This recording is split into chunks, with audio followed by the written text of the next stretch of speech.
Salute, everyone. The streets are buzzing. Hope you're well. What's good? What's happening? Ready to chop this thing up tonight. Here we are, point of attack. We chopped up the wings last night, and I'm ready to chop up the points of the New York Knicks in this draft. And it's going to be a hot topic because the New York Knicks have some point guards on the roster. We're going to talk about them, and we're going to talk about the potential of Jaden Ivey and all the other points in this draft as well.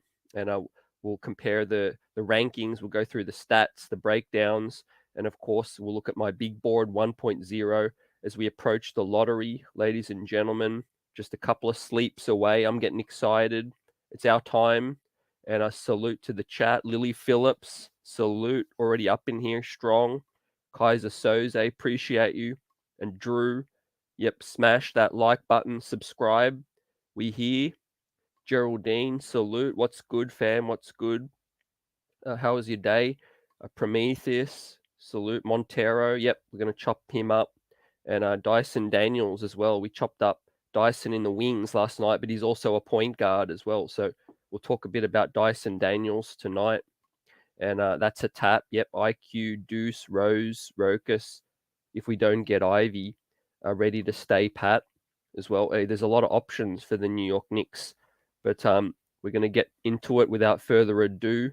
We'll start things off with the good, the bad, and the ugly as well. And there was some news overnight. There's some stuff going on. There's always buzz 24 hours a day. And the lottery's almost here, ladies and gents, as well. Tuesday night. Can't come soon enough for me. And 9.4% chance to get into the top four. And what awaits in the top four is a point guard that we're going to talk about tonight, Jaden Ivey as well. And he's a game changer for the New York Knicks, as well as some other prospects in the top four. If the New York Knicks can finally get lucky, right? I'm feeling good about it. I'm feeling good at 11, but I'm also feeling good that we have a good chance of getting into that top four, right? Because we might be a 9.4% chance, but there's we're due. With odds, we're due. We haven't moved up for how long? How many years has it been? Like we said last night. And there's also a lot of trade buzz on the horizon as well. Could we see a lot of trades, rumors start to swirl a lot more as we approach the draft night?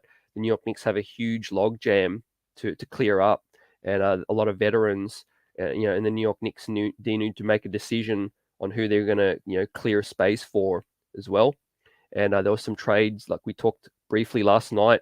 There was a rumor on ESPN or a trade proposal with Zach LaVine headed out west to the LA Lakers. The New York Knicks would take on Russell Westbrook and a couple of firsts, and would send Julius Randle to the Chicago Bulls along with Evan Fournier to clear up salary. Now, like I made clear last night, I have no intentions of wanting Russell Westbrook, the player, but 1 year salary, you got to consider that, in my opinion. But yeah, there's going to be a heap of more buzz with trades coming up, so keep an eye out. The combine list, ladies and gentlemen, the draft combines headed, coming up very, very soon. I'm looking forward to seeing who's bold enough to participate in the 5v5 scrimmages. We know players can really elevate their stock. Getting into the 5v5, let's be real. A lot of people have a lot to gain. People projected lower in the lottery in the first round, and some people have too much to lose to compete in the 5v5 as well. But the measurements are going to be there. Look out for the mystery prospect Shaden Sharp to wow people. Benedict Mathurin. I think Jaden Ivey is another guy as well who's really, really going to impress and raise his stock as well. And this week we heard Cam Reddish was in the gym, fully healed from his shoulder injury, which is great. He's working out with Quick, of course. Emmanuel Quick is going to be in the gym. He lives in the gym, and Obi and Deuce as well. So it's nice that the players have had their rest and they're back. They're getting better each and every day. They're training and they're working hard. That's what you want to see, right? But Cam Reddish, it's going to be a big year for him, in the orange and blue if he doesn't get traded. And he's going to give it his all. I feel, it's a contract year, and we know players got to give it their all in their contract year as well. And another good is the current New York Knicks point guards. I'm pleased with Emmanuel Quickley's growth. He's shown a lot, to end the season, triple double. What can you say? He's improved his handles, his court vision as well. It's going to be interesting to see what he does this summer and summer league as well. And we're going to chop this up tonight about the other point guards as well. But with Deuce and Rokas Jokibitis, the forgotten man, doing his thing out in Europe as well overnight, playing in the playoffs, postseason with his club, had 11 points, 6 rebounds, 6 assists in 25 minutes, ladies and gentlemen. So we'll touch on some highlights. So Rokas is still playing. Believe that his season's still going. So, the man's got lots of basketball in him, and he's getting better and better, which is great. Great for the future. If he doesn't come this season, I'm looking forward to seeing when he comes. And the flexibility, the choices we'll have as well with trades, with drafts, all of that young good stuff. The young core as well. The New York Knicks do need to establish their identity as being a young team on the come up as well. And that means clearing out a lot of these veterans. And I'm enjoying the playoff watch as well. And some of the bad, Tyus Jones, Buzz, Mike Conley, Rudy Gobert as well. Tyus Jones, I'd entertain on a mid-level, but no more than that. I don't think we need to spend too much money on another point guard any more than the mid-level. But I do like Tyus's game. He's a steady hand. He keeps takes care of the ball, which is what you want in a point guard. Excellent assist to turnover ratio with 7 assists to 1 turnover. So he's doing his thing for Memphis, but he's set to get paid. So it's going to be interesting to see. The log jam, we do need to clear that up, like we touched on, and the front office getting on the same page on draft night. And there's going to be a heap of uncertainty. And the ugly, ladies and gentlemen, the offensive sets of the New York Knicks this season, it wasn't pretty to watch, that's for sure.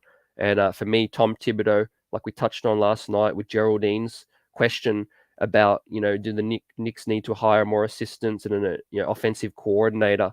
Absolutely, they do. In my opinion, something's got to give there. The New York Knicks defense did improve last season. Towards the end, it improved, and it was pretty decent. Towards the last 10 games, I think we were 4th in the league in defense. So the New York Knicks sort of fixed some of their kinks as well. But the fact is, the offensive system stinks. We all know it, right? Not enough ball movement, not enough good out of bounds plays as well. Too much isolation heavy as well. So something's got to give, right? We need an offensive coordinator, right? Or a more offensive minded assistant coach. And Tom Thibodeau does need to use that assistant coach as well. We've felt the void missed by Woody. Kenny Payne's gone. What did the New York Knicks do? They can't let Tom Thibodeau run the whole show. I think he's his own worst enemy sometimes, and he needs to fix that ASAP. And too many cooks in the kitchen with the front office as well. It's going to be interesting to see which direction Leon Rose takes, and after listening to everybody. And I don't want to trade the pick, ladies and gentlemen. I want to keep this pick and keep building with the youth on this timeline. So, yeah, with that said, let's get into it. 19 man, salute, fam. What's good? I appreciate you, fam. Let's get it. Saturday night, the feeling is right. Frederick up in here, salute, salute. What's good? Ready to chop the point guards up with infamous new king. What's good? Salute. Got the orange and blue rocking. And 19 says RJ is a good player, but he's not a talent like Zion or Ja. So the NBA does owe us one. Yeah, right. We're just generally owed one for real, fam. We haven't moved up for I can't even remember when. I think someone mentioned in the chat, salute to you last night. I forget who it was, but someone said the New York Knicks did move up the year that we had to give the pick to the Chicago Bulls. So let that sink in as well. But I'm feeling much better, with our chances, 9.4% chance. In fact, I've had quite a few people I've seen on Twitter do the simulation, and the New York Knicks have got lucky. So let's hope, fam. And Kaiser says Barrett isn't as explosive, but he looks like he's the most durable out of the three. Zion and Ja both injury prone already. Great point, Kaiser. Great point with that. Yeah, you got to take the good with the bad too, right? RJ Barrett's, the truth be told, their careers aren't even finished yet. They're just getting started. And RJ Barrett's got so much more to show, right? I hate people evaluating too many prospects too closely, this close to the start of their career as well. I think RJ Barrett's still going to grow and grow, and he just might be the first one to the finish line in terms of getting that championship. And P Nice up in here, salute the GOAT. What's good, fam? What's good? And Jarvis LaFleur up in here. What's good, fam? What's good? And we chopped up the wings last night, ladies and gentlemen. I feel really good about the wings in this draft. It's a wing heavy draft. Let's be real. And we chopped that up last night. Check that out if you haven't seen it yet. But tonight it's all about the point guards. We're going to talk about the point guards on the roster and the point guards available in this draft. And we'll talk about some of the point guards that are rumored, in free agency as well. But we'll first touch on the point guards in the draft as well. It's not a draft strong point guard. It's not a strong point guard draft, that's for sure, fam. But there is a prize at the end, which is Jaden Ivey as well. He could go anywhere from 3, 4, 5, 6. I feel. I don't feel him dropping any below 6, but I think he could go as high as 3. Someone in that top 4 just might feel a needs-based pick rather than the best player as well. And maybe they take Jaden Ivey as well. But the New York Knicks do need to get up to get Jaden Ivey. Let's be real with that.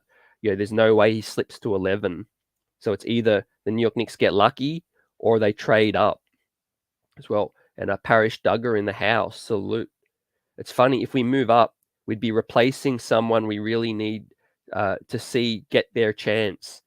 Watching our kids is the most fun we could have next year. Then 2023, we can go for it all with knowledge.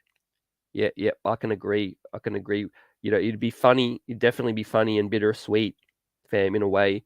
If we were replacing someone that we really need to see get the chance, and that's what I'm going to talk about and give us my thoughts, on this current situation with the New York Knicks point guards. And let's get it. Yeah. Kaiser doesn't see the Knicks taking a prospect, a point guard prospect in this draft yet. Yeah, I could definitely see that in the first round, Kaiser, as well. We'll chop up some guys later in the first round and projected in the second round as well, because the New York Knicks do have a second pick as well. So we can't just focus on the first selection that the Knicks will make. Who knows, maybe they trade back down and they get a couple of extra picks as well, which is why I want to touch on some of these intriguing prospects later in the draft as well. And 2023 is a hot draft for point guards, guys. Appreciate that. Salute. Yeah. I haven't seen the names yet, but I've been hearing that it's absolutely stacked for real, fam. Absolutely. And B Willis, what's good, my friend? What's good? Peace. Let's get it. D Cool in the house. Salute. So yeah, I'll first talk about my thoughts on the current point guard situation, and this is going to give, I guess, a bit of more reference as to how we approach this draft. And I'm good with Quickly. I'm good with Rose if he stays, and I'm good with Deuce as well. And Rokas is the unknown. I brought up the stats as well. For those that may have missed it, I'll just pull that up. Um, yeah, look, Rokas still playing, still getting great seasoning in Europe right now. 11.6 rebounds, 6 assists in 25 minutes. In meaningful games out in Europe. So whether he comes next season or he doesn't, I feel good with that situation. Later whenever he comes. But truth be told, currently we got Quickly. I'm good with him starting this season. If we don't get anyone in this draft, I'm okay with Quickly starting the season. The Tyus Jones news is going to be out there. The Brunson buzz is going to continue with Tibbs's ties and all of that good stuff. So you guys give me your thoughts on, are you good with the New York Knicks point guards that we currently have? If the Knicks went in the season with just Quickly, with Rose, with Deuce, let's pretend Rokas ain't coming just yet. Let's just pretend in case he does come, it's gravy. But let's pretend that he doesn't come. Are you good with IQ, Rose, and Deuce? Just to start the season. Ignoring the Tyus Jones, ignoring the Brunson buzz. And like Kaiser says, anything is better than Burks playing a single minute more at the point. Absolutely. That cannot happen anymore. You hit with that. Burks is probably going to come back, but I don't think he can play point, right? Tibbs can't go that avenue no more, truth be told, fam. And Jarvis says, I think the Knicks get a wing before a point in this draft. Yep, I agree, Jarvis. Completely agree. I think that the wing is a priority with the first selection. Maybe with the second pick, they pick one of these sleeper point guards that we're going to touch on tonight. And E. Gibson, salute. With 2 firsts in 2023 as well. I'm hoping Mathurin or Davis fall to us. But yeah, with Kaiser's point, Burks can't play the point. And Kaiser's good with IQ, Deuce, and Rose. Yep, I completely agree. I'm good with that already. And May 4th says, I'm not feeling Rokas acting like a diva since, or saying he's not coming over this summer league. Yeah, I think he's doing well in Europe, May 4th.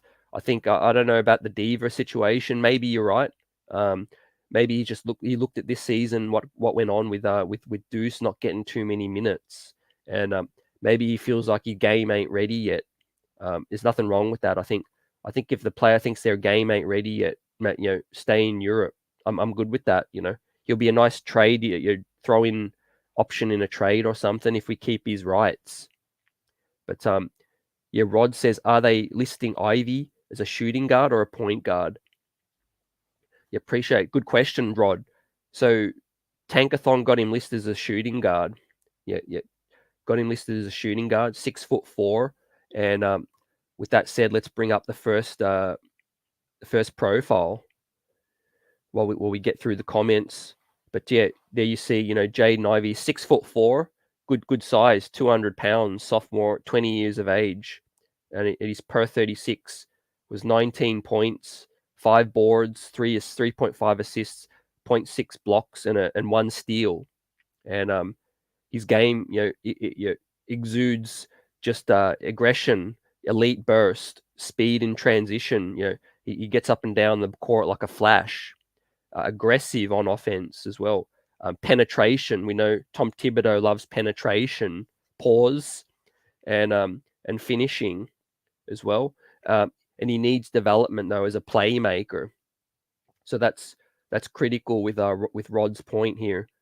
Listing him as a point guard, shooting guard. Truth be told, he's really neither.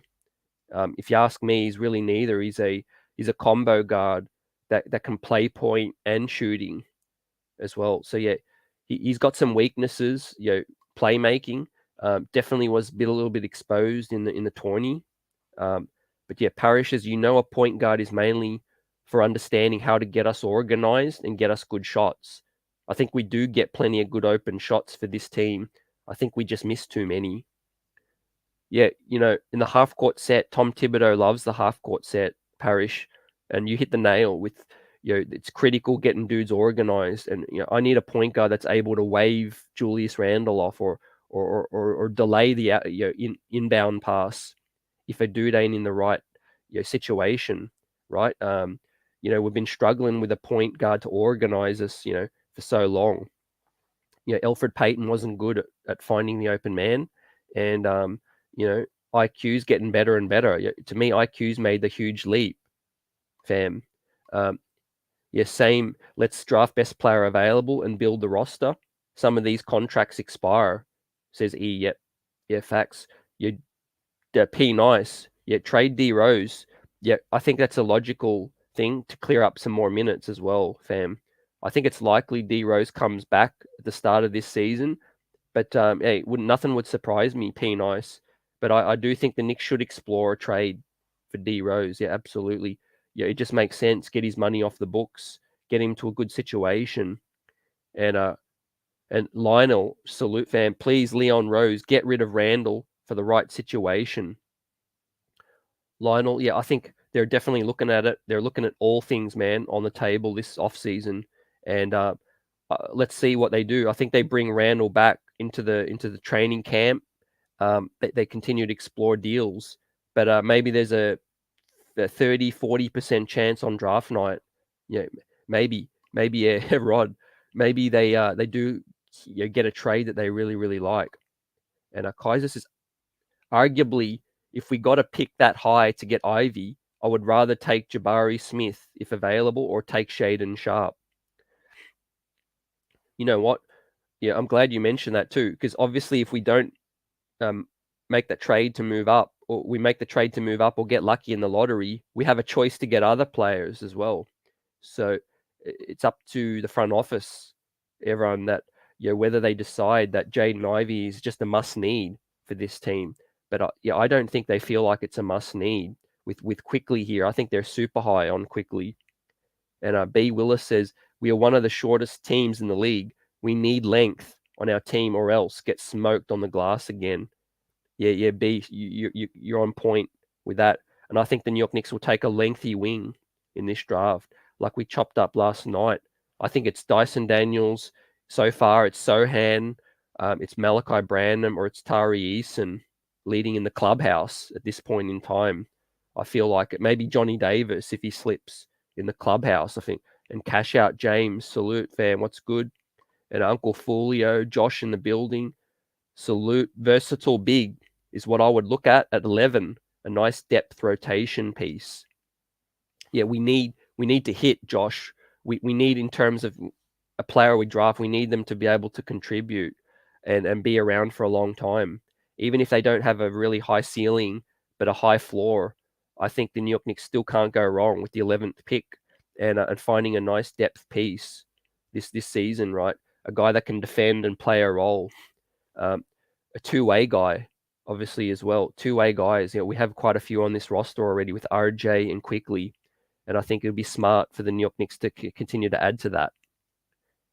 19 says at point, IQ, Rose, Deuce. At shooting guard, Fournier, Grimes, Rocas.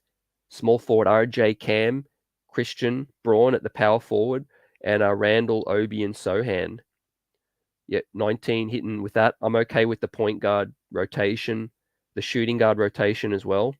And I think Cam Reddish might just get a chance behind RJ at the small forward as well. As long as he's getting 20, 25 minutes a night this season, then he's going to get a chance to earn a contract. And B Willis says, can you imagine IQ with a 6'10 player and Mitch? His assist number will go up through the roof. Bang, in the words of Mike Breen. I think Quickly is going to take a huge leap, and that's why I'm so good with Quickly starting the season. B, like you said, man, I think he's got the work ethic. He's got everything that you could possibly need. He's got it down pat. And Parrish, I'm nervous about getting rid of Randall. Tibbs needs to fix Randall with the proper mindset and then roll. So Parrish thinking like the Randall of old could return. Maybe the Randall of 2020 could return. I think definitely we got the worst of Randall this season. I don't think he could get any worse. And Joseph, salute. Leon's third draft is the swing trade up draft. yeah, I think Joseph, these guys have the assets. We talked about it as well last night. They really do have assets to move up in this draft. Let's see what they do. And 11th is easier to move up from than last year's 19th selection. So yeah, look out for that. I think there's going to be a move that might just wow us. If we don't get lucky, obviously as well. Right now, it's still fingers crossed mode, and I hope the ping pong balls fall our way. And a Terrell salute. What's good? And a Dirty Dancer salute. Only true point guard I would take is Kennedy Chandler if he slips to 42. So I appreciate you for that, man. We're going to chop up Kennedy Chandler's game as well, for real. But in summarizing the Jaden Ivey situation, I mean, we all know his game, fam. He's a difference maker, truth be told, for me. Yeah, he's not the true point guard, but next to IQ's game growing, Deuce McBride's wingspan as well. I feel like Ivy could easily slip between the 1 and the 2 as well. Maybe you give RJ Barrett some more playmaking duties next season as well. Maybe we pick up a playmaking forward, Tari Eason, Dyson Daniels as well, who we're also going to chop up later tonight as well. But look, Jaden Ivey, these kind of players don't come along every day. He brings what he brings in terms of his strengths. His strengths are his significant speed off the burst, his aggression, transition. I think him and Obi Toppin would be box office. It'd be a show at MSG each and every day. It'd be like getting Westbrook in his prime. And on that note, Simon says, salute trading Randall and Fournier for PG over Westbrook extra year, but vets are coming off the contract. Yeah, vets are coming off. Yeah, it's going to be real interesting, man, what they do with that, with the Clippers out there as well, and the injuries they're facing as well. And Parrish's bingo to Josh as well. We need to draft a guy to guard the Tatum and KDs of the world. Yep. I'm all for a defensive-minded guy, to this draft, and there's heaps of wings. And Cashat says, I think Deuce is the best pure point on the Knicks, but if we're being realistic, we won't start. He won't start, so we should start IQ and have Deuce back him up. Yep, I can get with that cash out. Like I said, we don't know what these guys really are, and I'm happy to use next season because they've got all the potential in the world. It's clear to see they work hard, they play hard as well, and I think they were robbed of some meaningful minutes earlier this season. So especially Deuce McBride, he had that 16-point game, 16 and 16 game, and then he got COVID, and that derailed his season. Kaiser says there's no fixing Randall. He's been playing the same his whole life. He had a fluke during the bubble season as well with the shooting. I feel like the shooting was definitely bound to come back down, but Randall still can improve his playmaking and court vision as well. I feel like he tried to force isolations too much. And David Piccolo up in here, salute. What's good, fam? I'm loving the playoffs, fam. It's absolutely lit. What's not to like? To sit back and just see the creme de la creme go head to head. And I'm jealous of the Golden State Warriors. I was jealous of seeing Memphis give them all they can handle. I feel bad for Milwaukee at this point without Middleton. But the Celtics, you've got to admire the way they're, Jason Tatum, the way he's grown, absolutely become an absolute superstar as well. Yeah, what are your thoughts on the playoffs so far? And obviously, I hope each and every New York Knicks is watching and seeing what it takes. Seeing how to conduct themselves in these playoffs and what it takes to win. Yeah, Joseph says I don't see Leon drafting anyone smaller than Cam. Traded for a first for him. Got to believe he's looking for that at the same mold. Yeah, for that same mold. Yeah, Joseph. Yeah, I can appreciate that as well. 6'8", Cam Reddish at the wing spot. We definitely need size. I feel like RJ Barrett is a true 2 guard, and I don't want him to continue to guard wings all the time. And Nick Yak, salute. What's good, fam? Yeah, we will get Randall. Don't give a shit about heckling idiots. Yep, we will get Randall. Don't give a shit about the heckling idiots. And B. Willis, Christian Wood for Randall. Our kids can make up those points.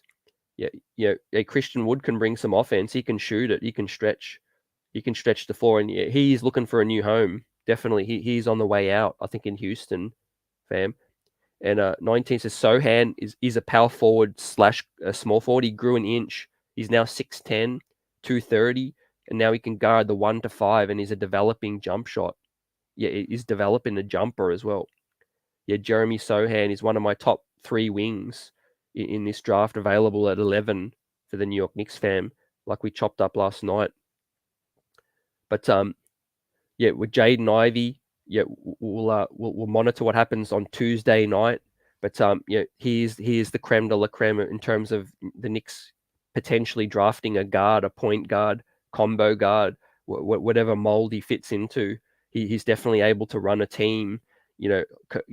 Handle the rock a lot, but he's not the best playmaker, that's for sure. As well, he does need to improve on that end. There is serious flaws on that end of the floor as well. And like David says, it's going to be super interesting this offseason for a lot of teams, right? And also, there's talk about a mid-season tourney coming up. What do you guys think about that? Yeah, that news, that buzz. And a Ninja dude, salute. Praying that we get lottery luck and get high enough to draft Shaden Sharp, Ivy, or AJG. Yep. Yeah, we're all praying, Ninja. Absolutely right. Until Tuesday, then we go back to the drawing board, or we celebrate and we have a drink, and we jump on and chop it up. But the New York Knicks are due. I know there's only a 9.4% chance, but truth be told, it's been how many years since we've been moved up, right? Eventually, we're going to have to be able to move up, fam. And Revolution's up in here. We don't need to trade down. We need to trade up for Ivy or Sharp. Game changers as well. We need to take that opportunity, says Revolution. And I think the Knicks' first order of business will be to try to trade up as well. If it's too expensive, then they'll start to look at the other options, fam, as well. Now, after Jaden Ivey, obviously is another guard slash wing, Dyson Daniels. We chopped him up last night because he's also a wing. But truth be told, his greatest strength is playmaking. And I still think he can be a point guard as well. 6'8" at the minute, growing each and every day. Only 19 years of age too. So he has almost a full year until he becomes 20. So think about that, ladies and gents, as well. And he's per 36 playing for the G League Ignite with 7 boards, 5 assists, and 2.2 steals as well. Imagine him locking up other point guards, other point of attacks. Dyson Daniels stifling Ja Morant, stifling Darius Garland, etc., right? Yeah, this guy would be a nightmare for these point guards, right? 6'8", maybe 6'9", still growing in his body. And the other thing is he could bully them on the other end. Let's not forget what it looks like on the offensive end with a big point guard able to bully smaller point guards, right? Dyson Daniels could post these dudes up. He's got a nice floater. You could pop it over his right shoulder. And he's a solid playmaker. He uses his size to distribute, see over the defense. He's a great outlet passer as well. We know Obi Toppin loves to get up and down. Dyson Daniels can hit that pinpoint outlet pass on a dime as well. He'll have himself a field day. He'll have 10 assists, no doubt. He'll be a triple-double watch. Well, Dyson Daniels. His flaws are on the offensive end. He's not a scorer. He's not an aggressive scorer as well. He's got the nice floater as well. But I like his playmaking ability. And I like what Dyson Daniels can do. And Allah Wise, peace, PCT in the chat. Salute Allah. Appreciate you. And P Nice wants to draft Chet if we move up as well. Yeah. Chet's going to be the biggest what if in this draft. I think, who knows what he could be. He could be that generational dude, or he could be a bust, I feel. And B. Willis, we need that moment of silence so we can pray and get a good pick. That's right. I think it's already written, fam. Let's just say it here. The New York Knicks are going to move up. Yeah, let's just be positive and keep this thing buzzing. And AJG has the best mechanics in the draft due to his pops being the coach. Yeah, he is so ahead of the curve at 18 years old. It's scary. 19, like you said, you could tell he's been coached up a whole heap, man. And yeah, peace, bruh, peace. And Allah likes Dyson as well. Up in here strong. Yeah, Dyson Daniels, man. What's there not to like? At 11 anyway. I said last night I wouldn't move up for Dyson. You know, I still like his game, and there is a chance he'll go 8 to 9 to 10. But you know, I wouldn't give up an asset to move up for Dyson. I'd take him at 11 if he's there, but I wouldn't move up. I'd move up for Sharp. I'd move up for any guy in the top 4, Jaden Ivey as well, and I'd move up for Ben Mathurin as well. But I wouldn't move up for Johnny Davis. I wouldn't move up for Keegan Murray. To me, they're good, but they ain't worth giving away more assets. You know, I'm comfortable with who will be there at 11 as well. Yeah, and B Willis. Yeah, I'm putting Dyson Mello as well. And one other thing about Dyson is his fit. You know, we talked about Ivy's fit. So Dyson next to Star J, next to Cam, next to Grimes, next to Quickly, next to Deuce. He just fits everywhere, right? He's a straight plug and play guy. Is Dyson Daniels, right? Doesn't need the ball. He's unselfish. Will get a ton of assists in the league. You know it. You know it. He is basically a really, really high floor guy, high floor, lower ceiling. But one thing that makes me think that Tom Thibodeau will like him. I feel like Tom Thibodeau would sign off on him as well. And E. Gibson, I like Malachi Branham too. He's a combo with a nice stroke, and he could be more of a reach though. Yeah. Malachi definitely he's rising. He's rising, and I think he'll be around 12 to maybe 11 to 14, anywhere from there. And 19 says if I like at 11 if we go guard Ochai Abaji as well. Yeah, he's going to be in consideration. I think in the workouts, he could really, really push himself to that spot. And I feel like Tom Thibodeau will love Ochai as well. He loves the solid veterans, older players coming out.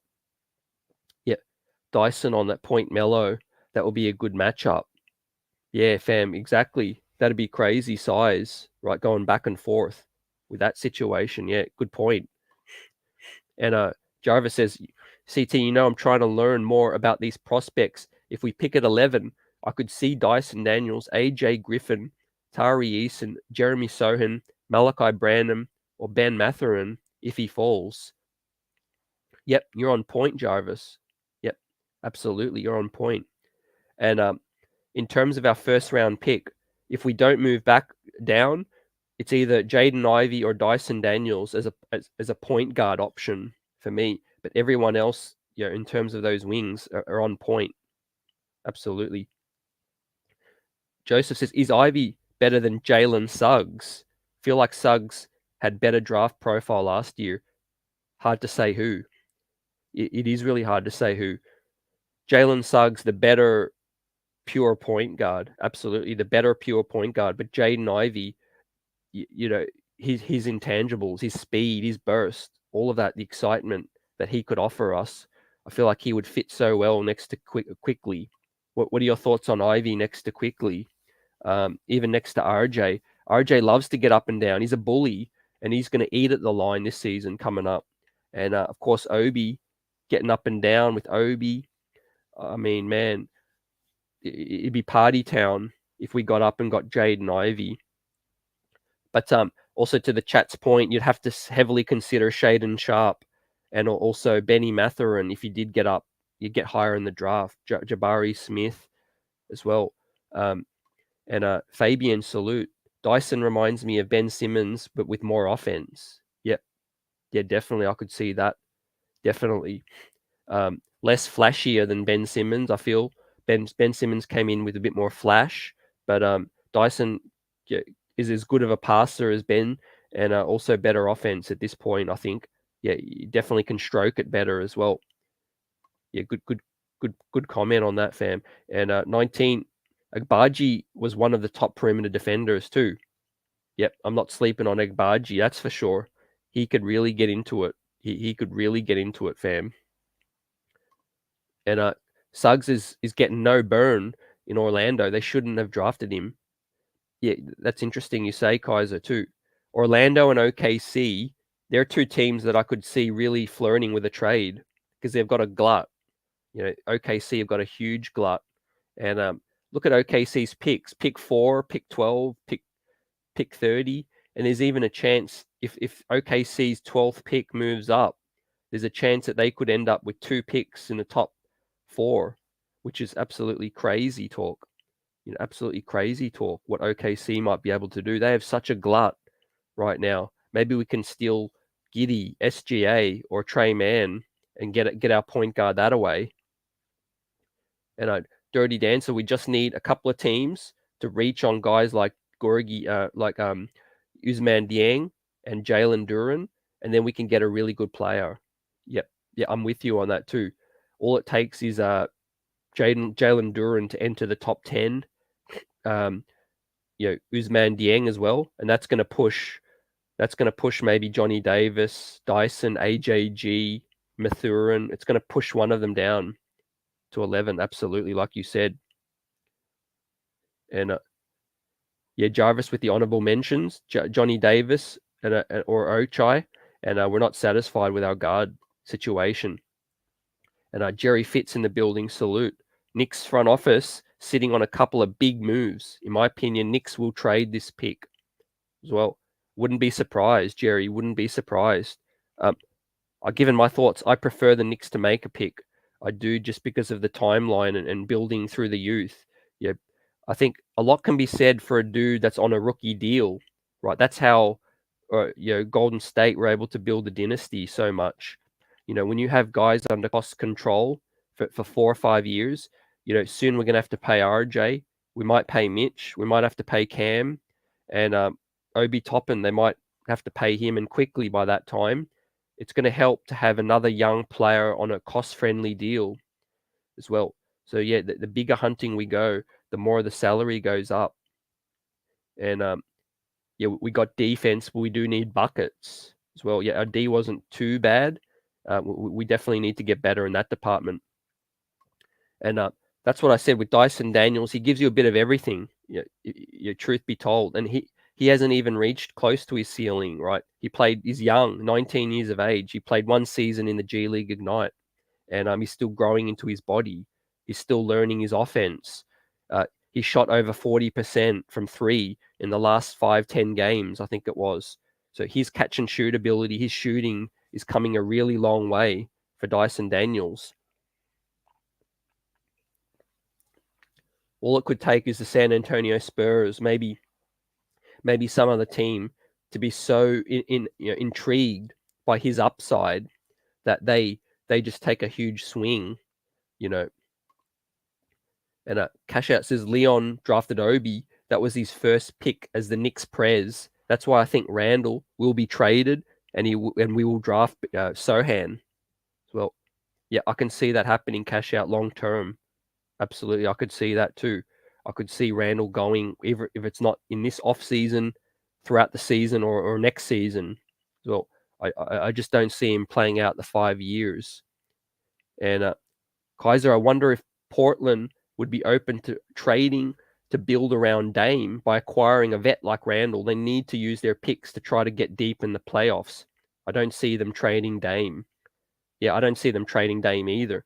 I think they're going to definitely trade the pick for a veteran, and try to get that stuff moving out there in Portland.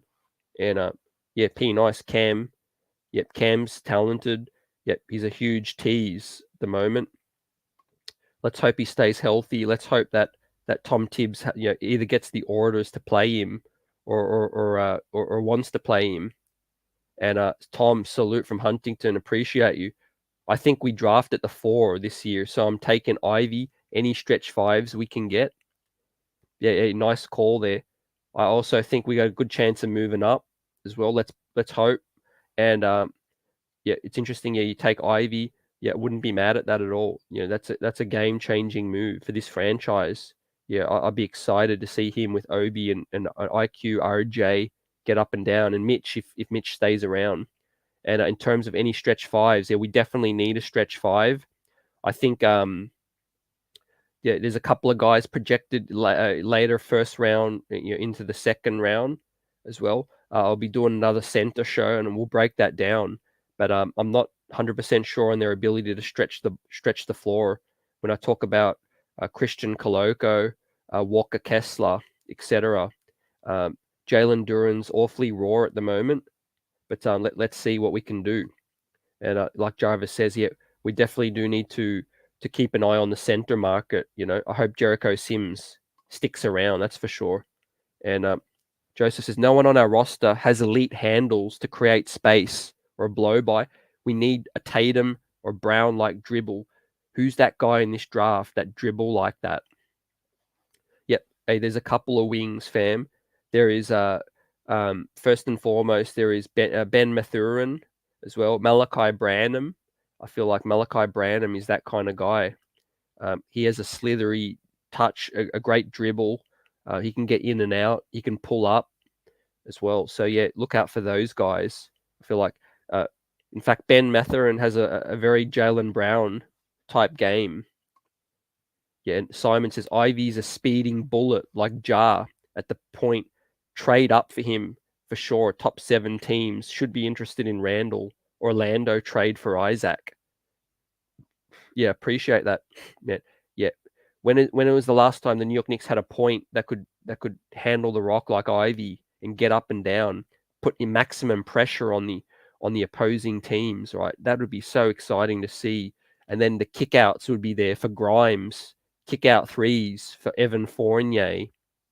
So Jaden Ivey is just going to create so much offense just by pushing the pace. So just like Ja Morant does. Yeah, it's incredible how much good looks a team gets when you push the pace, right? We're stuck in the half court situation all the time.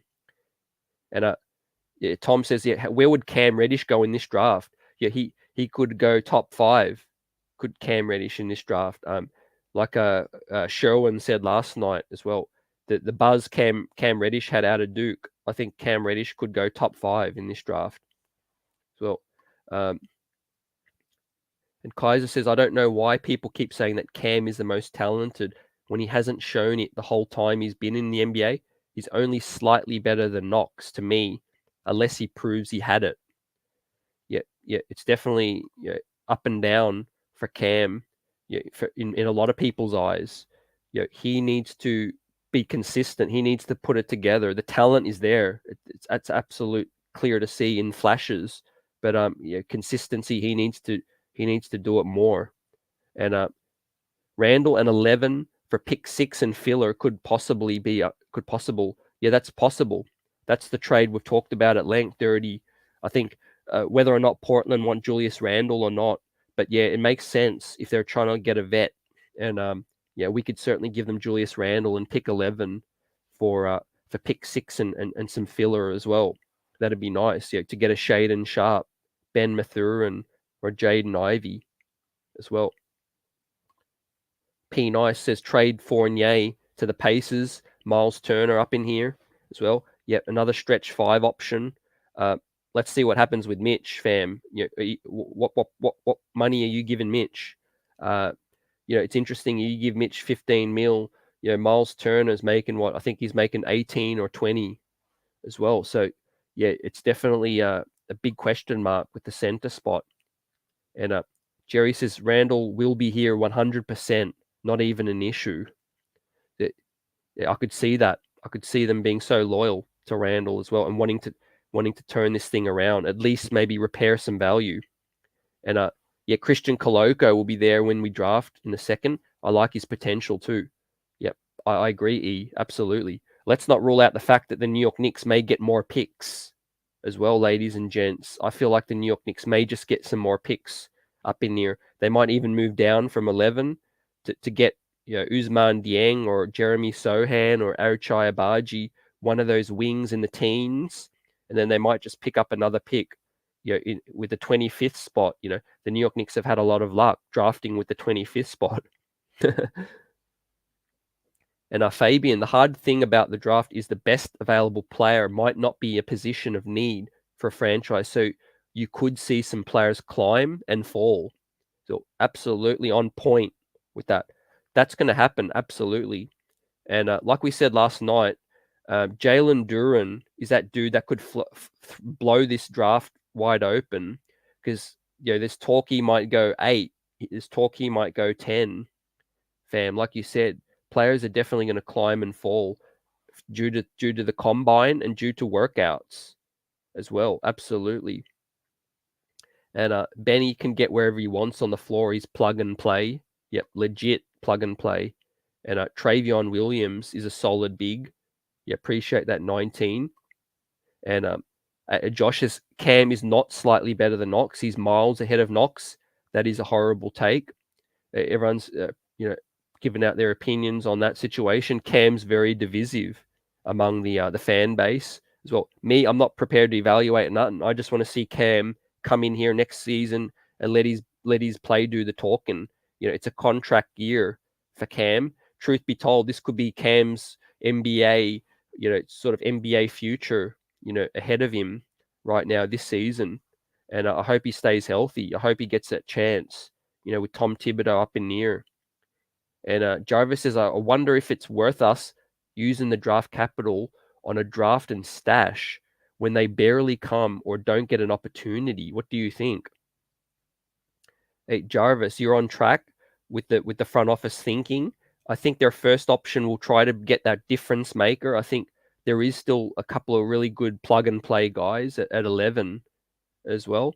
But I think with Tom Thibodeau here, that is a possibility. Like what you said, it's definitely a chance that he could convince Leon to punt the pick as well, I feel. And another year of Randall is the lead option is a failure. We may as well just pencil us in for more of the same high usage, inefficiency, and futile offense. Yep, I can agree with that 100%. It's just about timeline. We're not ready to contend, right? So Randall is a veteran. To me, I'm not enamored with Randall, the player, and the personality. I'm just looking at the situation. He's 27 going on 28 with a 5-year deal, right? Yeah, and I don't want him as the number one option either, right? I'd rather just build for the future, give RJ Barrett as many touches as he can possibly handle with Obi and Cam Reddish, and quickly taking a lot of the shots as well. And whoever we draft.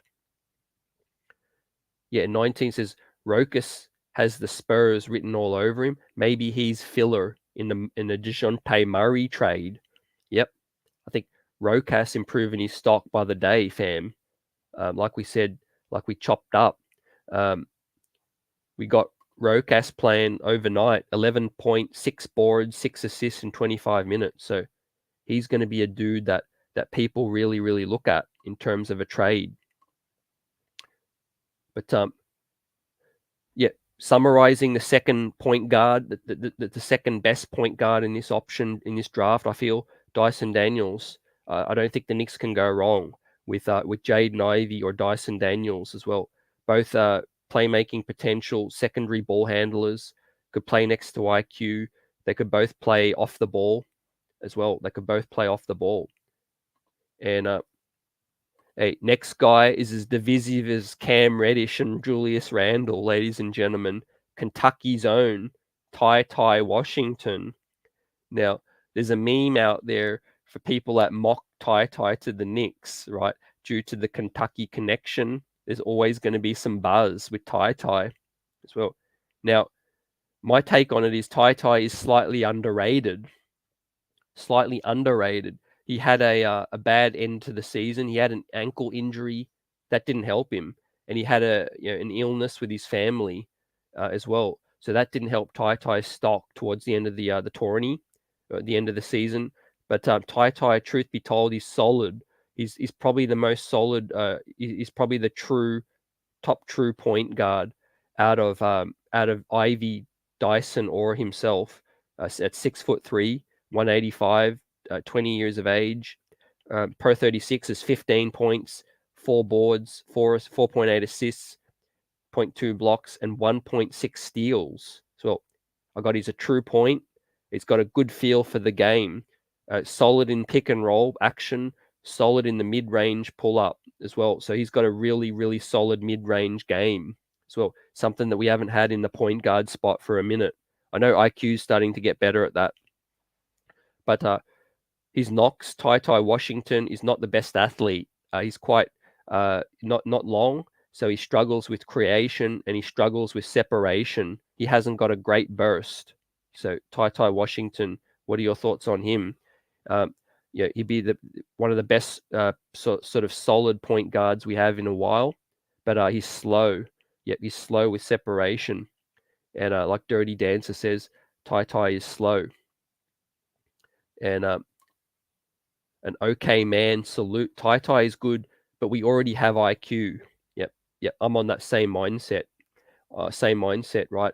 TyTy got talent, but truth be told, like we have a dude that's 2 years into his career, his flash potential is growing each and every year. Let's rock with IQ in that situation. And certainly, if TyTy slipped to the second round, if TyTy made it to the 42nd pick, I'd take him. Kaiser, yep, I'd still take him in the second round. And yeah, he is pretty old for his class 30, and I think that's a big knock. He can't stay healthy. Hell nah. And Tommy says no as well. And 19 says TyTy was solid until he got banged up. Then he never looked the same. Yep, absolutely never looked the same. And a buzzer beater in the house. We are better off with IQ. So yeah, so it's fairly unanimous as well. But yeah, I'm glad you guys have mentioned TyTy was banged up. There are a lot of dudes saying he's a scrub. A lot of people saying, he's not worth looking at in the first round. I think he's going to find a nice home, in the first round. I think he's going to go maybe between 16 to 25, 16 to 25 range, and he might improve some stock with the combine. He might improve some of his stock as well. But one part of his game that I do like is the mid range as well. A guy that could just pull up in the mid range as well is a really, really great, useful toolkit for a point guard as well to just be able to pull up like that.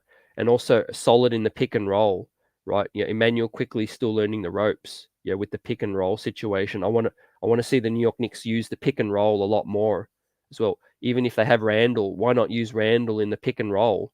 So that's what I hate about this offense again. Just to jump back on that again, the ugly. We need better offense. We need better sets. We need an offensive coordinator up in this piece, because the New York Knicks, I can't stand that. Just dump the ball down to Randall and watch him go 1v1 all the time, right? We just can't do that no more, right? We need cohesive play. We need pick and roll action, right? A modernized offense, right? And Tom says, no thanks to TyTy. We need to improve athletically. IQ and I and Deuce are better as well. Yep, I agree. And I do think with Deuce, Rocas, and IQ, I just think we're covered. And Derrick Rose still here, ladies and gents. Like I do think Derrick Rose is probably going to come back. And if Derrick Rose is healthy, he's going to play 20 minutes off the bench. So like that's all the minutes you need for IQ and Deuce in the spot, right? If IQ's struggling, D Rose can still step in. And of course, if you draft Dyson Daniels or Jaden Ivey, then you've got another guard up in this piece. But yeah, I do think TyTy is still pretty intriguing. I still think he's going to have a decent NBA career.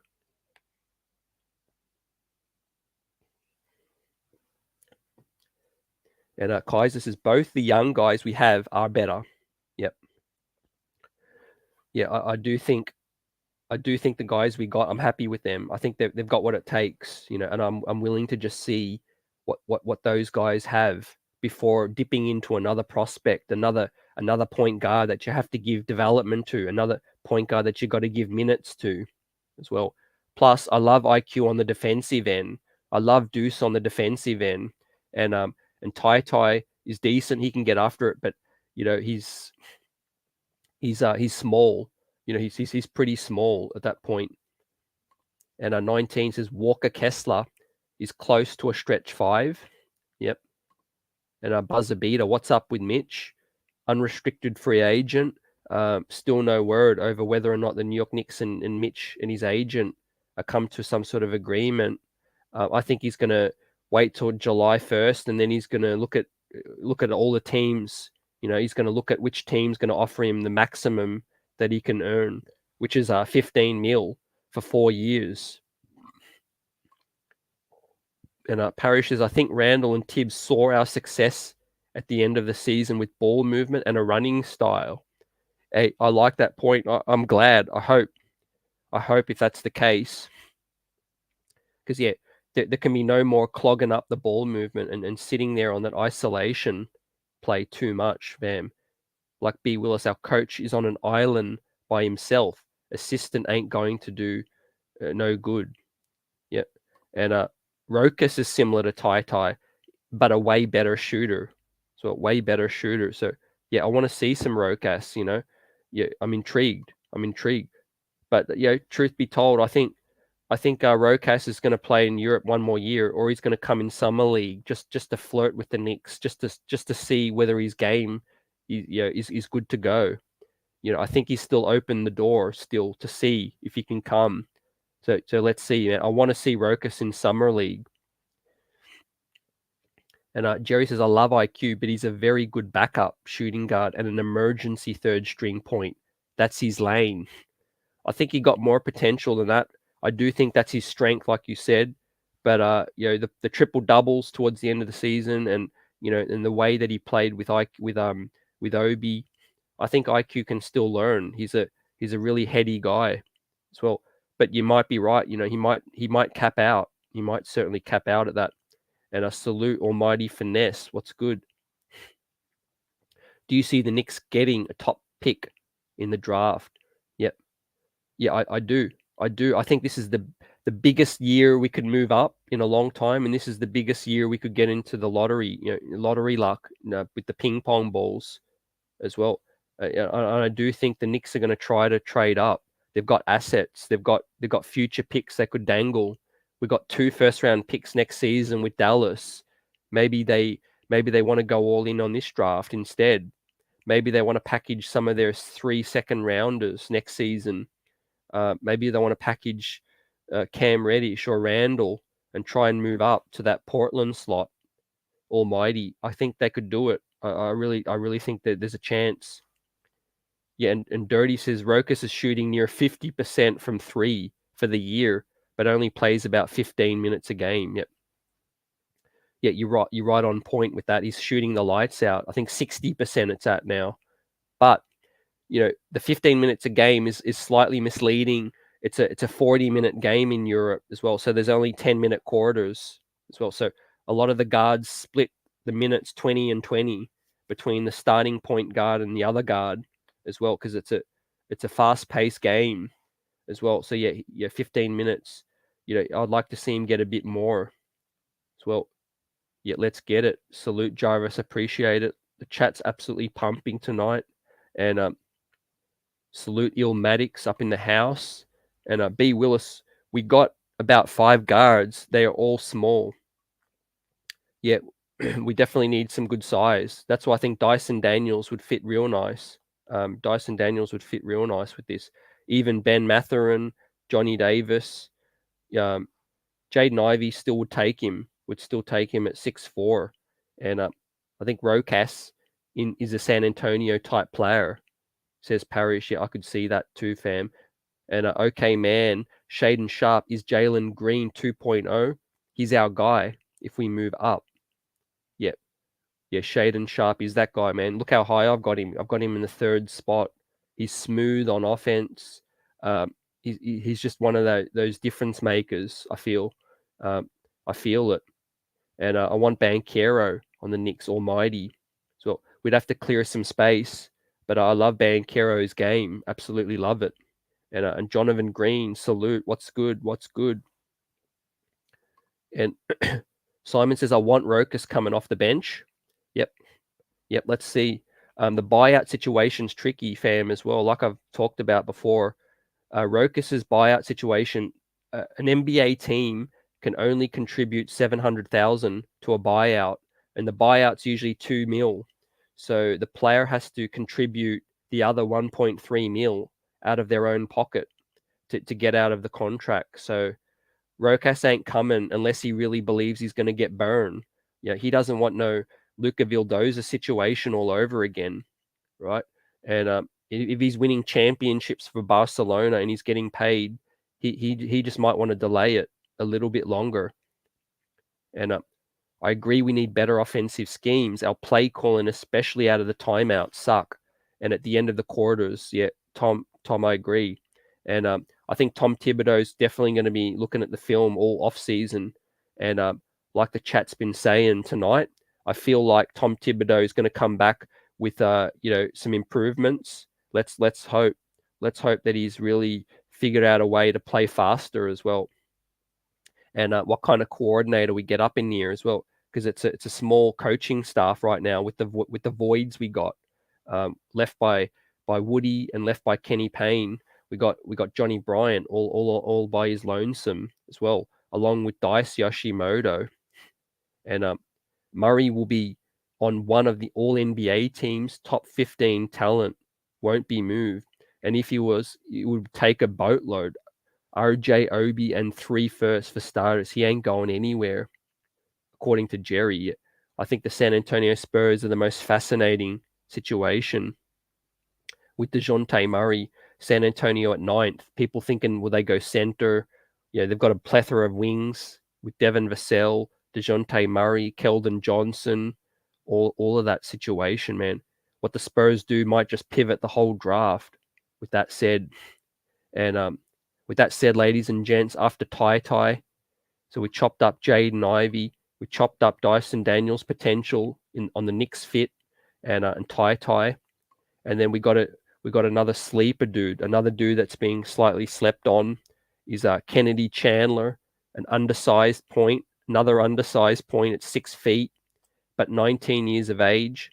His per 36 were pretty strong, with 16 points, 4 rebounds, 5.5 assists, 2.5 steals. So Kennedy Chandler has a potential to be a pest on the defensive end, maybe as a backup point guard. He's great on the ball. He's great on ball D. He's gritty. 6'5" wingspan is Kennedy Chandler. He's got good speed, good change of pace, undersized, but he plays hard. He plays tough as well. So a comp that comes to mind is you look at a Jose Alvarado doing some things out there with New Orleans. Kennedy Chandler is slept on at the moment. He could go late in the first, maybe mid-first even, but he could also be a second-round pick. This is a dude that could really raise his stock at the combine. I feel like this dude is gritty. He can really defend and get up into people and be a pest. So if you like those kind of guys, then Kennedy Chandler could be had for a second rounder. But yeah, buzzer beater as well. I agree. We have Deuce McBride.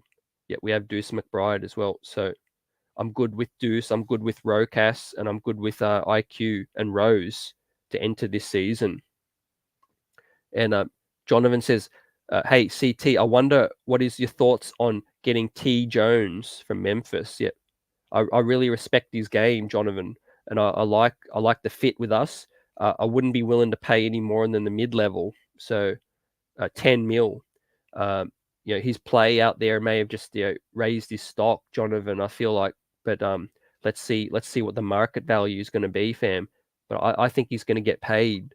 I think he's going to leave Memphis as well. He takes care of the ball. But like I said earlier, the thing I'm really, really open to coming into the season with IQ is because this season there's nothing really at stake for me. I ain't trying to make playoffs, playing in all of that. I'm just trying to develop. I'm just trying to see where we're at with these prospects. And to me, playing quickly at the point doesn't cost me nothing. This is a business. He's a dude with upside, and he doesn't cost me nothing. So if I'm going to have to pay, Tyus Jones, if I'm going to have to pay Jalen Brunson, I'm looking towards more contention, making the playoffs. And I think the Knicks are a little bit off that. So let's just develop Deuce. Let's develop IQ and see where we're at from there. And like B Will says, yeah, we can't afford no more short guards. So yeah, as well, not as a starting guard. I love guards with size as well. Yep. And I think Quickly's got decent length and size anyway. He could do what Kennedy Chandler can do. He's a better scorer as well. Now, Kennedy Chandler's probably a better playmaking point guard than where Quickly is right now. But I could see Quickly definitely making huge improvements straight off the bat come next season. Now, Almighty Finesse says, do you really see us getting the 11th pick as well? I see us taking the pick. Do I really see us making the pick at 11? I think it's 50-50. I think we could trade down, and I think that we could trade up. So, yeah, I think we're definitely going to make a pick, but I think it's 50-50% chance that it's at 11. And that's my opinion. Yeah, give us yours. Give us your thoughts, everybody. You know, what are your thoughts about this draft? Like, what do you want the Knicks to do? Right? Is your number one choice to just move up as well? And Sherwin, the Knicks have not played in a playoff game. The Knicks have not played in a playoff game since 2012. What's that regarding, Sherwin? Last season, the Knicks played playoffs. So, B. Will says, yeah, the most Tyus Jones can get is 10. Okay, that's tidy. If that's the most he can get, and yeah, Almighty Finesse, we have to make the playoffs next season. Look, James Dolan, I think definitely wants to. I think that's the aim for Jimmy D and the New York Knicks, and I think it stinks not playing playoffs. That's for sure. And I think this squad's good enough to get us there. I do. I do think if this squad gets hot, RJ is going to take another leap. Obi, IQ going to be huge contributors next season. If D Rose is here and healthy, I think there's still a chance the Knicks can make the playoffs. Sherwin says, we have a coach that took a bad team to the playoffs and the fans are complaining about him. Yeah, I think his rigidity, his style, his lack of adjustments has got dudes frustrated. Sherwin and Almighty Finesse. I love Banchero. He would be nice. Yep. Yeah, me too. I like Banchero. I think he's going to go 1 or 2. I don't know if the Knicks can get that high in a trade up, but I do think we have a chance to get into the top 4. 9.4% chance. Yeah, Buzzers on point. We need the frozen envelope situation, right? Well, we need that to happen ASAP, right? And I think the NBA don't really care for rigging it anymore for us because, yeah, we're a big market. The New York Knicks make money. They're trying to look after these small poverty franchises, I think. And the New York Knicks continue to make money even though we're not winning. You know, that's crazy. Yeah. And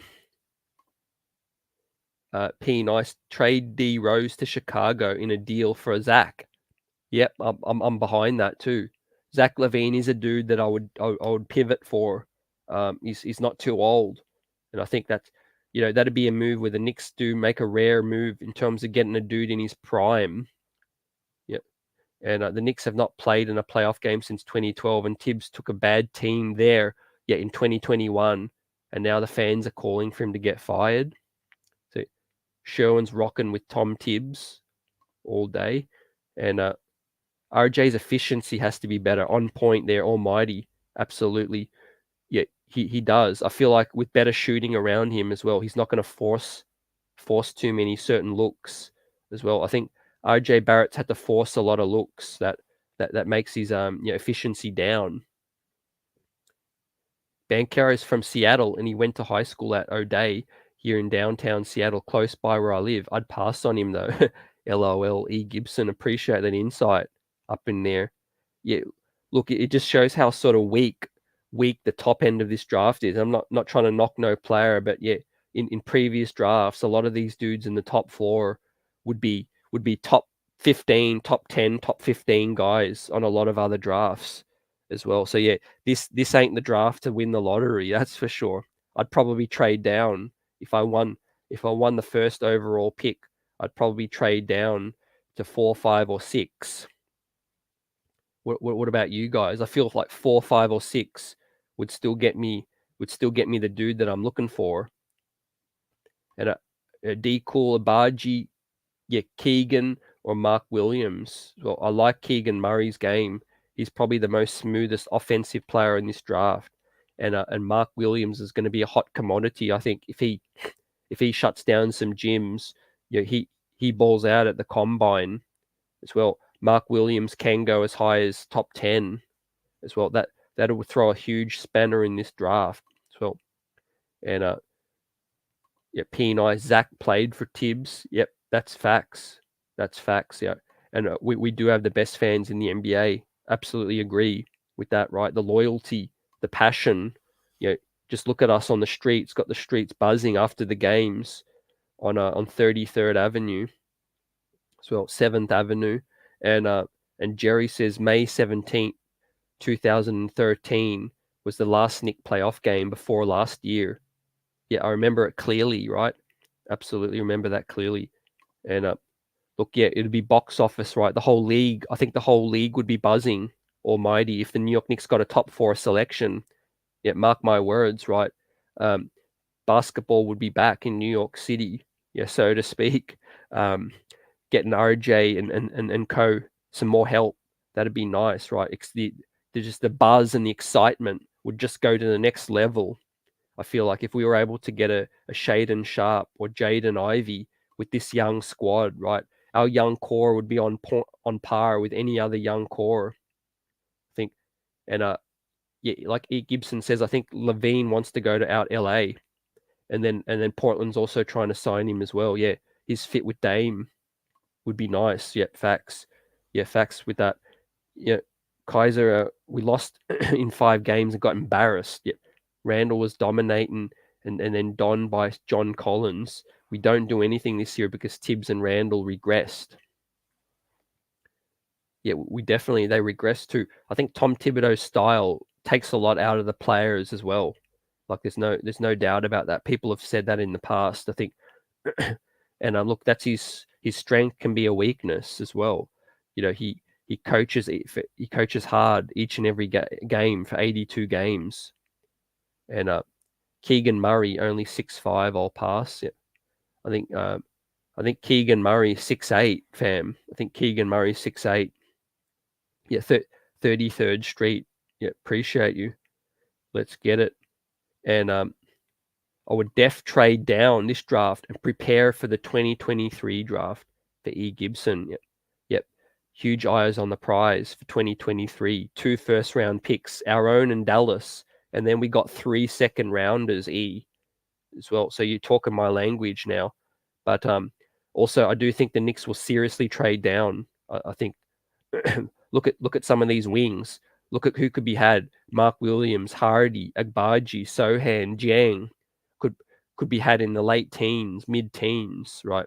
This is the draft to probably trade down for if you're not in the top 4.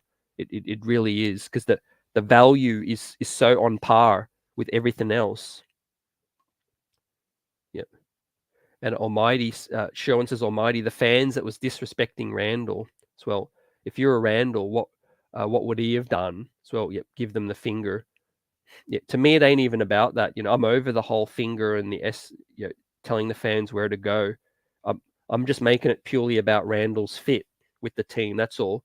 And no shade on Randall, the player. For me, I like Randall, the guy off the court. I just think it's Randall, the fit on the court. Yeah, for me, and any of those fans that get too personal with their family and things like that dude out in Dallas that was touching, CP3's family and stuff. No, that's way out of bounds. Yep. Yeah, the NBA needs to give us that top 4 pick. Absolutely straight facts, right? And so yeah, we've chopped up Ivy. There we have it. We've chopped up Dyson Daniels, who I love. We've chopped up TyTy, who I'm sort of on the fence for a later first round, second round selection if he's there. Same with Kennedy Chandler as well. Now, another dude that can play some point but is a bit more of a combo guard is Jaden Hardy out of the G League Ignite, ladies and gentlemen. I'm very high on Jaden Hardy at 6'4", 190, 19 years of age, almost 20 points, 5 boards, 3.6 assists, 0.4 blocks, 1.4 steals as well. one of the best offensive shot creators in the draft. Great dribble and shot creation, offers microwave scoring in bunches, has playmaking potential. Now, flaws defensively and off ball as well. So Jaden Hardy as well. He's a potential trade downs target for me. What are your thoughts on Jaden Hardy?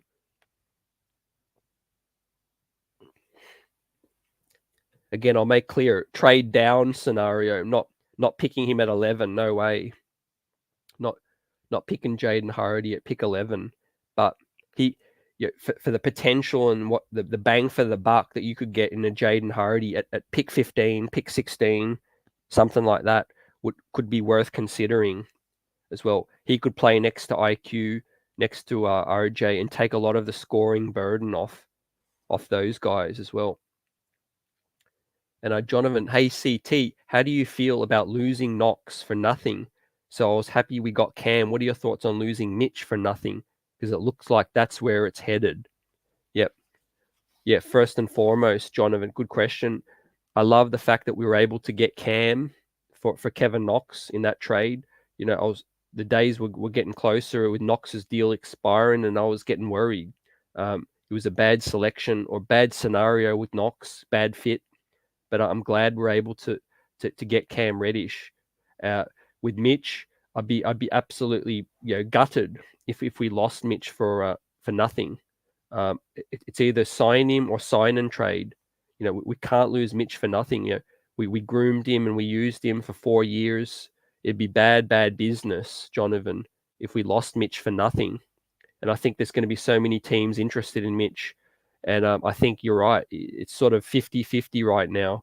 If the New York Knicks seriously don't pony up, I don't think Mitch has any reason to want to stay in New York outside of the money, to be honest with you.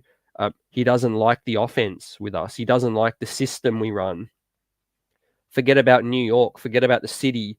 Forget about all his friends and family that he's made in New York. I think it's just about fit for Mitch. And I don't think he's happy with the system here as well. So if another team offering the same amount of cash, I think Mitch is probably out the door as well. So your fingers crossed it can be a sign and trade only, and we don't lose him for nothing, fam, as well, because that'd be crazy bad business, right? Dudes will be out for blood. Yeah, and Dirty Dancer says, sure, that's why he cried and then ran off the court when RJ dragged us to wins. Yep. Yeah, RJ's built for this situation. He's built for New York. I think Randall does need to, I guess, accept the role, and if he stays, and he does need to control his emotions a bit too. He does wear his heart on his sleeve way too much as well. And buzzer beater, who has more upside, Hardy or Cam Reddish as well? A great question. I think it's got to be, for me, it's got to be Cam Reddish still. I think Cam Reddish still has more upside. Hardy, I need to see more of, but I think it's closer than you think. Yeah, I think it's closer than we think. And yeah, Jonathan, I love Hardy. I like Hardy. He's worth thinking about. Yep, he's definitely worth thinking about. Appreciate that. And Sherwin brings up Colin Sexton, point guard, career 3 assists and 2 turnovers as well. He is great at creating his own shot. He's also a good 3-point shooter, and he just doesn't make his teammates. He just doesn't make his teammates better. Yeah, Colin Sexton, there's talk that he's going to stick in Cleveland. I heard a Cleveland podcast, and they were very, very confident that the Cleveland Cavaliers are going to want to pay Colin Sexton. So yeah, let's keep our eyes out for that, fam, as well. And Cool says, don't know why so many people are fascinated with the 2023 draft. A bunch of kids going to the G League to develop 3 to 4 years, only a few NBA ready as well. Yeah, look, that's going to be really interesting. The depth is there. I think people are high Cool on the star potential compared to this draft. I think that's where it sort of lies with that. And yeah, B Willis here, Mitch's agent trying to get him to the Lakers. Right, I could see that. Yeah, for real, right? Let's trade Mitch for a top 4 pick in the draft if we get the 11th pick. So, hey, yeah, it's going to have to be a sign and trade. He's going to have to sign with the team. He's going to have to want to agree to sign with the team that we trade him to. that's the only way it could happen, Almighty, because he's an unrestricted free agent, I think, and you can't quite trade an unrestricted free agent unless they want to agree to sign with the team that they're getting traded to. But it's definitely possible. Yeah, and yeah, B Willis says, yeah, Rich Paul is no longer Mitch's agent. Mitch dumped Rich Paul. Let that sink in. Mitch is with the Wasserman Group now, with Chad Foucher as his agent as well. Yep. Yeah, definitely. Yeah, King Reed, a salute. What's good? And yeah, just clarify any DFS talk. Not sure what you mean by it, King. Yeah, just elaborate. And cash out. I would love a lineup of IQ, RJ, Cam, Obi, and Mitch. We may never see that. Yeah, I think we will. Cash out. I think we if Mitch stays, obviously, but the Obi, Cam, RJ, IQ, I think we definitely will see that this season. Yep. And Parish Duggar with the super chat. Appreciate you, fam. What's good? Got this chat and this show buzzing. And Parish says, hit those likes, folks. Great show. We will draft a perfect need at 11 and get another gem in the second round. Vince Williams, VCU, or Isaiah Crawford as well. Hey, Parish, you're on point. Appreciate you, fam. And the support always means a lot. And we will draft a perfect need. I agree. It most likely be at 11, but it may not. It may not be. We might move down as well. But yeah, I feel good about this draft because look at the track record so far. We've been able to get plug and play guys in Quentin Grimes, in IQ. The Obi pick at 8 looks pretty solid with his potential, his future in New York as well.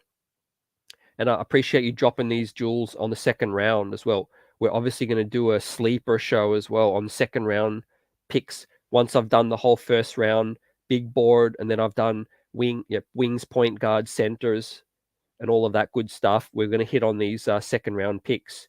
And I'm definitely going to remember these names you mentioned, Vince Williams and Isaiah Crawford as well. And on that note, fam, and chat, there's going to be so many undrafted good players in this draft as well, due to the depth. And also there's a couple of second round picks that were forfeited by Miami and by the other team. I forget. So look out. There's only going to be 58 selections in this draft. And there's going to be a heap of undrafted talent as well. But yeah, Parish on point again. Appreciate you. And C-Dub Flash up in the house. Salute. Keep Mitch by any means necessary as well. Yep. I think all it would take is the ponying up the 15 mil, C-Dub Flash, and maybe a couple of good heart-to-hearts with Leon, with Tibbs, with RJ and co as well. Maybe they could rally round and really convince Mitch to stay, right, and talk to him about his future, right, and compare Cam's numbers with Grimes, and Grimes is better as well. Yeah, Quentin Grimes was an older prospect too, buzzer as well. Yeah, Quentin Grimes is ready-made. He needs to play a lot of minutes, just Quentin Grimes next season. So I'm good with our wing situation as well. After this draft, I think we're going to get another wing. And Jerry Fitz, what's good? Tibbs and the Knicks, they ask too much for Randall. It's an easy fix with a real good PG. Randall is by far our best player, 20, 10, 5. Those players don't grow on trees. Get a top point guard at all costs as well. Yep. Yeah, I believe Randall's stock's down, and I believe he certainly can be much better than what he showed with a point guard with a better structure. I think Tom Thibodeau sort of failed Julius Randle as well this season. So I don't fully blame Randle for his regression this season. I think the shooting was due to come down a little. But I think Randle's game is predicated on decision making. I mean, he's a bully, 6'8". He's got all the physical tools you could need, except maybe the long arms. But I think Randle's play, if he's coached well, could definitely be that second option, on a winning team, not the first option, in my opinion. And hey, King Reed, I salute you. Daily Fantasy Sports and FanDuel. I appreciate you for that. And nothing on this current show, but definitely I'll keep that in mind, fam. I'll keep that on lock, and I appreciate you. And E. Gibson, the Knicks have Mitch's bird rights, which means that New York could go over its salary to re-sign him. Yep, we certainly can go over and re-sign him. Yep, but he is an unrestricted free agent, and other teams can also sign him too. I think they can definitely he can entertain any option he likes at this point. Yep. Word on the street is Dame is staying in Portland. Yep, I hear that buzzer as well. I hear that fam as well. And what's going on with CP? I think CP's balling out. I think he's doing good. I think he signed that extension as well. And DePublic says so many clowns want to tank. The Knicks didn't get Zion. We drafted RJ. Knicks still near in last place in the East as well. Tanking isn't helping on anything. Yeah, I think it's about development. You can't just tank if you don't have good development, right? If you tank to get the prospect, but then you have to be able to develop them well. Yeah, and that's where the New York Knicks have sucked for so many years, fam. Once we get quality talent, we don't know what to do with them. We do need to develop them. And am I going to do a live for the draft lottery? Cash out, salute, absolutely. Yep, we'll be here with it buzzing like you know it, and we'll be chopping this thing up. And I'm in the process of talking to a guest as well to jump on as well. Let's see what the result is. But either way, we're going to be on, and we've got a lot to talk about. And Milwaukee is the other tampering team. Yep. Yeah, appreciate you, fam, for that. They forfeited the second rounder. And P. Nice trade the first rounder. We keep the second rounder as well. Yep, I think Tom Thibodeau is going to look at all options, fam. I don't think Tom Thibodeau is a fan of the draft process. We've heard it before. And they say Dame don't want no more in the media here. Yeah, in New York. Yep, I could see that, fam, as well. But yeah, Jarvis, I agree, fam. Undrafted players will have some surprise talent available that will be ready to contribute in a couple of years. Yeah, very soon, I think. Look at some dudes that were undrafted. Alvarado, Alonzo Trier was undrafted. Yeah, heaps of dudes still go undrafted. I love the undrafted story where dudes come into the league wanting to prove it, wanting to show dudes up, right, with a chip on their shoulder. It's them against the world kind of thing, right? Imagine you don't hear your name called on draft night after putting all your hopes and dreams, coming up as a kid playing ball on the streets, and you don't hear your name drafted on draft night, and it's going to be like, man, I'm going to show these fools as well. So yeah, I love the undrafted story behind this whole thing. And yeah, salute Ajay. What's good? And yeah, Tibbsdale misused the entire team. Like P Nice on point with that, right? We had a roster that was playoff worthy, absolutely playoff worthy, ladies and gentlemen, right? If the coaching was better, if they inserted Quentin Grimes, Deuce McBride earlier, he did the right thing taking Kemba out the rotation. The only bad thing is he put him back in the rotation as well. And I see Mac in the house. What's good? CAA affiliate. And we had the worst record in the league and only third pick. Shows you the draft is rigged. Yeah, that was a gut punch that year. That was a gut punch. And yeah, Tibbs looks like a high school coach under pressure. Yeah, he struggled with out of timeouts. He struggled with play calling, all of that stuff. And look, yeah, the players didn't execute too. The players were still trying to learn. But I think Tom Thibodeau, he frazzles his players, with how intense he is. And this team is just bad all round. Nobody on the team is above average right now. And that's Troy's thoughts on that situation. I think we've got dudes on the ascendancy. That's the most important thing for me. We've got Quickly, Obi, with RJ, yet to reach their peak. So yeah, we've got something to work with. We've got something to work with them. And the Knicks never had the quality talent to begin with. We only had RJ that was quality. The rest were trash. So we got work to do. We got heaps of work to do. Yeah, for real. And like Kaiser said, tanking isn't the answer. But how is playing Taj Gibson, Noel, Burks, Rose, and Kem the answer? We still end up in the lottery. Shouldn't we have played the kids earlier? On point, absolutely, we should have. That's where front office and management failed us as well, right? Tom Thibodeau is coaching for his career. He's 64 years old. He's trying to coach to win right now. Whereas Leon Rose, you could be a president until you're 80 something.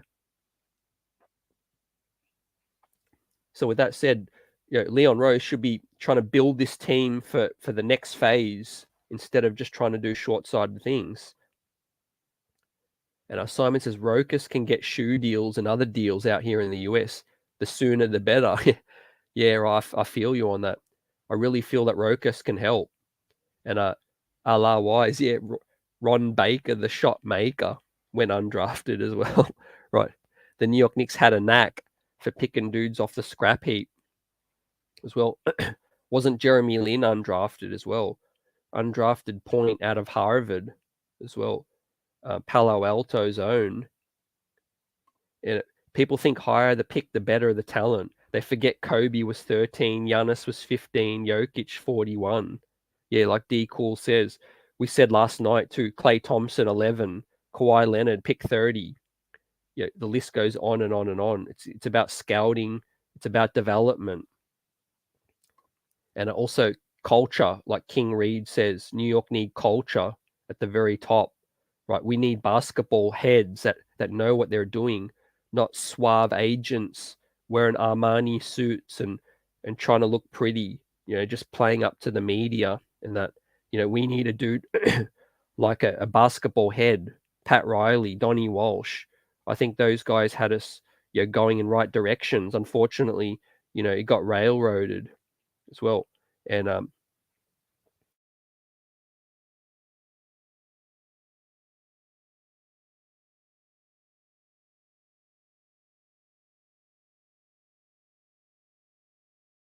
yep, absolutely. Indeed, horrible wing defenders, right? Yep, absolutely.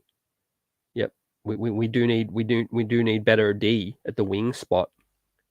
And E. Gibson agree we need better roster wise, but I feel the key to that is through the draft. No short term solutions. Yeah, exactly like you said the last part. We can't be no short term nothing right here. We're trying to build for the next phase, right? And we have the fourth cheapest roster in the league. We need more talent, young or not, a la Wise. Yeah, Wise thoughts with that. We do have to spend the money eventually, right? We're going to definitely pay RJ. I feel like we're going to look at what Cam's got. Maybe they pay Mitch as well. Maybe they just to keep the asset in house. Maybe they do pay Mitch. Yeah, what are your thoughts on that? And Jokic was picked 41, but it's about culture and development. If the Knicks had picked Jokic, he would probably be back in Europe because of a lack of patience. Yeah, right, fam. Yeah, exactly right. We don't have the track record as well. And Knicks got young talent. Development is in progress. King Reed. Yep, I agree. We got the right mindset, dudes. We got Quickly, Obi, RJ. They live in the gym, right? That's all you could hope for these guys, right? It's up to the player at the end of the day. They're going to want to get better as well, right? There's only so much advice, coaching, mentoring, all that stuff you could do. The player has to be able to do it as well themselves at some point. And Tibbs wants it more than the players. They got to grow up fast. This league ain't waiting for our young players to grow. Yeah, for real, Allah. I think, it's a grown man's game and they're learning the ropes. One thing for sure is they do need to play regardless. Yeah, if Deuce ain't getting burned, he needs to be in the G League 38 minutes each and every game, right? I was okay with Deuce getting burned in the G League because he was getting better. He was developing, right? He was developing out there. And I hope Kenny Atkinson is available too. B. Willis, I agree, man. The Lakers, that would be a nice pick. That would be a nice pickup as well. And what do you guys think about the former Knicks point guard, Jason Kidd, and what he's doing out there with Dallas, right? That just goes to show you what real basketball coaching can do with a point guard mindset as well. Rick Carlisle couldn't get nothing out of Dallas, but Jason Kidd, very, very, very smart mind. He knows what he's doing out there, I feel, as well. So yeah, with that said, I feel like J Kidd's doing a good job out there. And let's hit on the next dude out of Dominican Republic, ladies and gentlemen, for the overtime elite, Jean Montero, another dude being slept on, but a first round, sort of a late first round prospect as well. Averaged, he's only 18.9 years of age.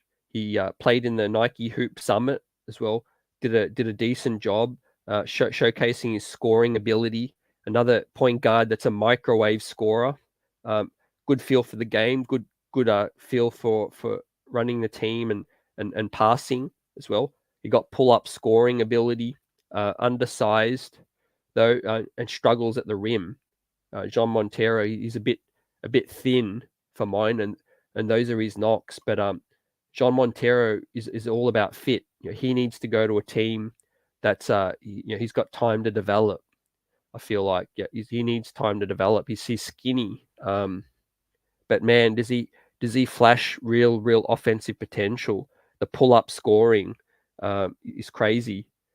Shot selection questionable, but his defense got a good motor on D, and his scoring abilities are his strengths as well, and feel for the game. He makes excellent reads with the ball and can find the open man. So Jean Montero is a guy I would pick absolutely later in the first round and earlier in the second round as well. So did you guys cop any of Jean Montero's games at this point in time? And Buzzer says CT over under 41 games till Tibbs gets fired. Yeah, over under till Tibbs gets fired. I'm going to take under 41. I think the East is just so strong at the moment. Obviously got to see what the Knicks do in free agency and all that good stuff. But yeah, one by one, let's look at the draft lottery and then let's go take it from there. And Kaiser, that's why I like our current crop of young talent, because they love the city. RJ, Obi, and IQ enjoy the gym more than vacation. Our kids in the gym this off season while the vets on vacay. Yeah, you know it, right? They want to get better. They want to be the best they can be. Absolutely, that's what I love about them, and fans can get behind them, right? And Atkinson and Rick Brunson need to be our coach. Yep, I agree with that. P nice facts. Kenny Atkinson deserves that chance with us, right? He would work wonders. Look at what Kenny Atkinson was able to do with Jordan Poole out in Golden State, right? He can seriously coach. He got Jeremy Lin up in there to do what he did. So, and D'Angelo Russell, he became an all-star under Kenny Atkinson. I mean, what more do you need? He's got the track record, this Kenny Atkinson. And Kid got a more experienced Luka. Big difference a couple years makes. Yeah, I agree. Yeah, he did come into a more comfortable situation, especially with the KP trade, getting traded to Washington for Spencer Dinwiddie. That was a good trade for Dallas, right? And it's working out. It's working out for them. Yeah, it's going to be interesting to see. Yeah, and Jarvis makes a hot point too, man. What Kid did with Giannis, Chris Middleton as well. Right? Yeah, Giannis credits J Kidd a lot. Jarvis, yeah, appreciate you for that. He certainly did, fam. He did. And D'Antoni would be great with this group minus Randall. Parrish, yeah, I agree. I was thinking that the other day, fam. D'Antoni looked like he's going to get another chance with Charlotte. The guy just floats around the league. And I see Max is under as well. Troy says over as well. It's touch and go. It's touch and go for me right now as well. And And yeah, the funny thing is that I think D'Antoni would be a lot better fit for the kids we got too. Yep, absolutely. Obi, IQ getting up and down. Can you imagine IQ in the 7 seconds or less? Look out below.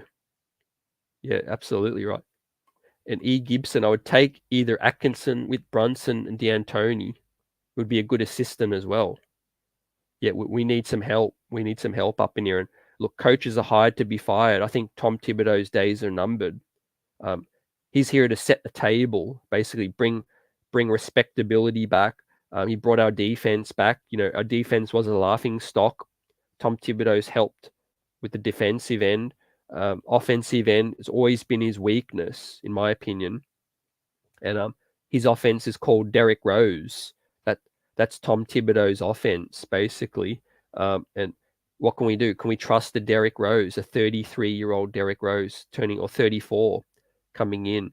So yeah, I want D Rose next season off the bench, no more than that.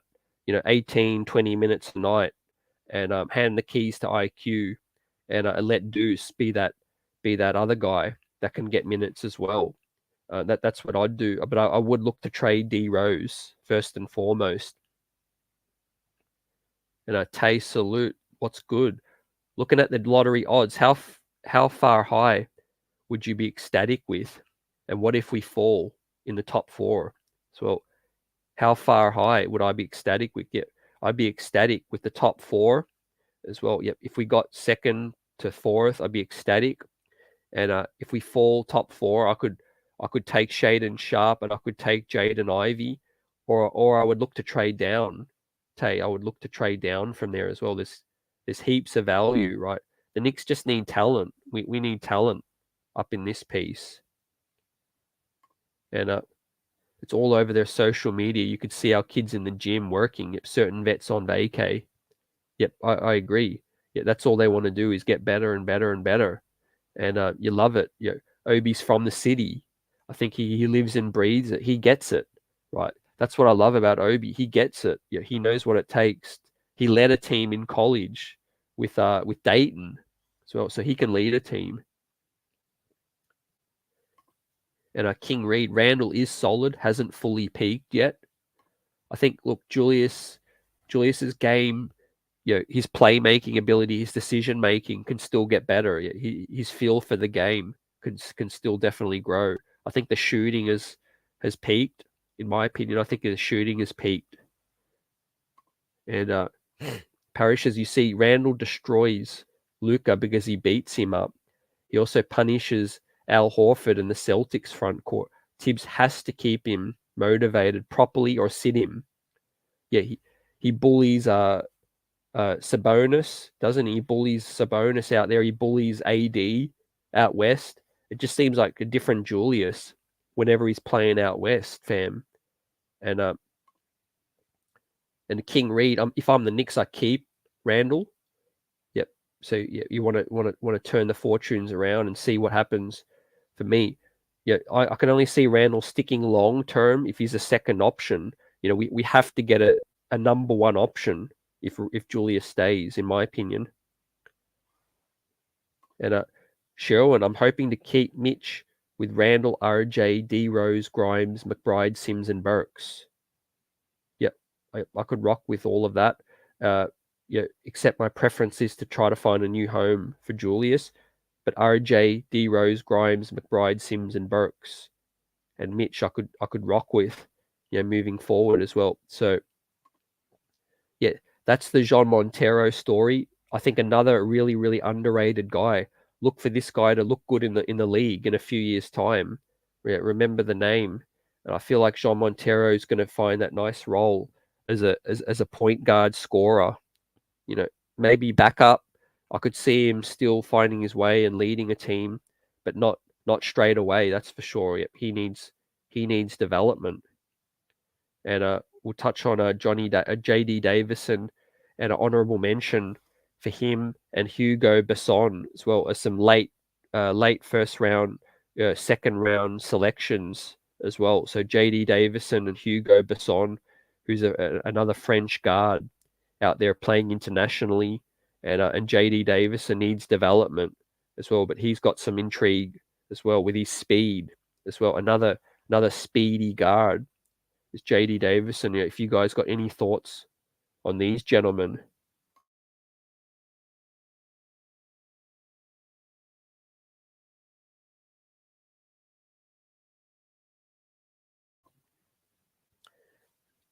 Yeah, but rounding up my thoughts about the point guard spot, like I said at the start of the show, Emmanuel Quickly, Deuce McBride, Rose, and maybe Rocas if and when he's ever ready.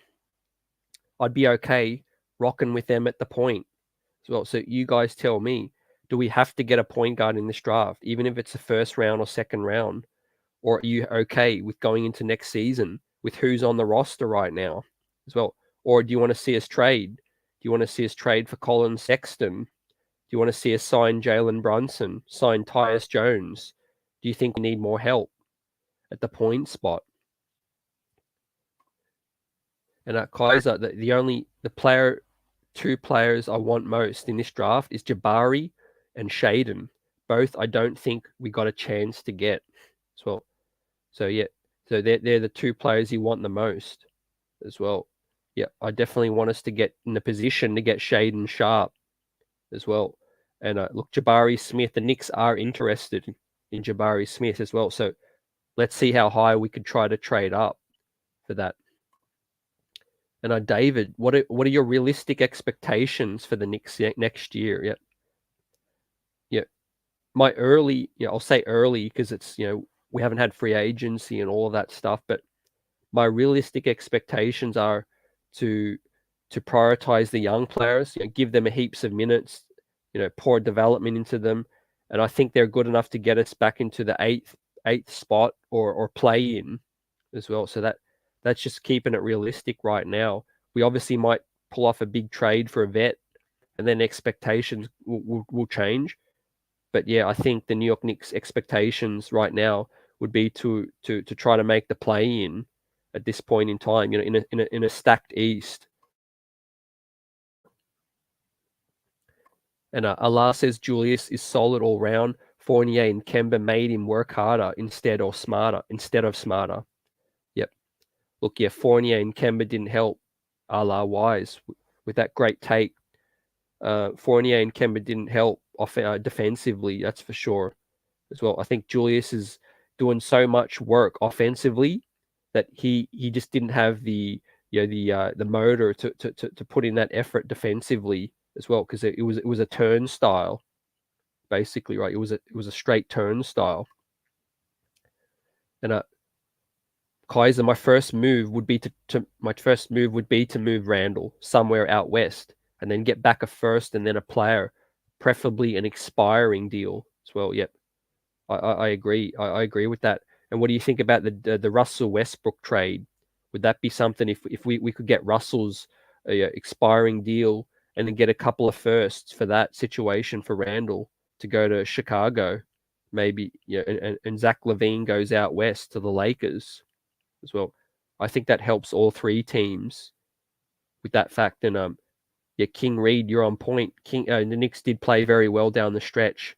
That's what had me feeling decent about this season, because wins and losses out the window. It's about how do we look for the future? How do we look for development? And I'm glad the New York Knicks finished well this season. Players sort of played more freer, and let's hope they can carry that into next season, and use this summer to improve, work on their games, work on what didn't work last season, and just come back a better team overall, better defensively, better offensively, and players have a bit more familiarity too. And let's not ignore the elephant in the room as well. I haven't mentioned him tonight, but Kemba Walker.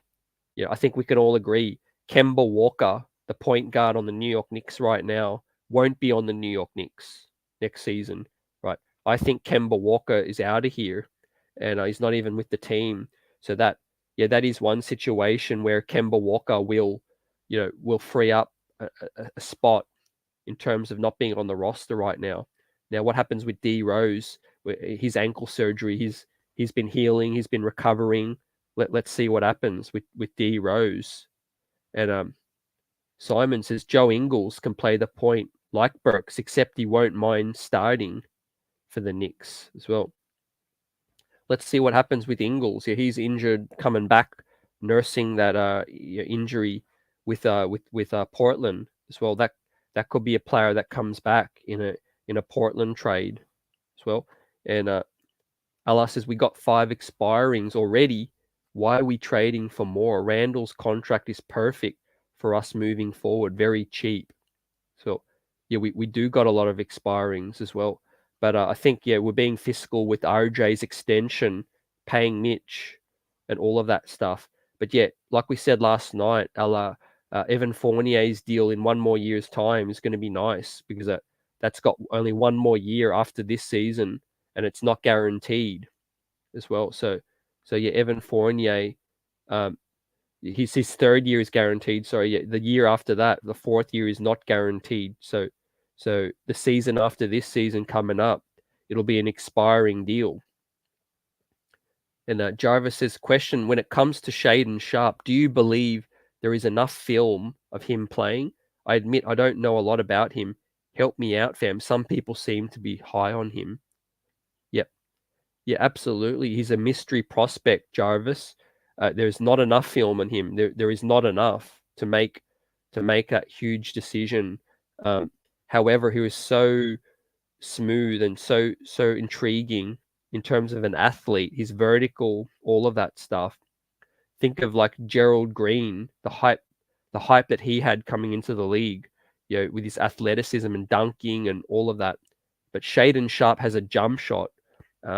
He's a smooth shot creator as well, like DeMar DeRozan in mid-range, and he can shoot the 3 as well. He's just, at his age, he's extremely mature for a player, and that's what got scouts drooling, basically, as well. So I think there's enough there for him to go top 6, top 3. I think that's doubtful in terms of a mock draft as well.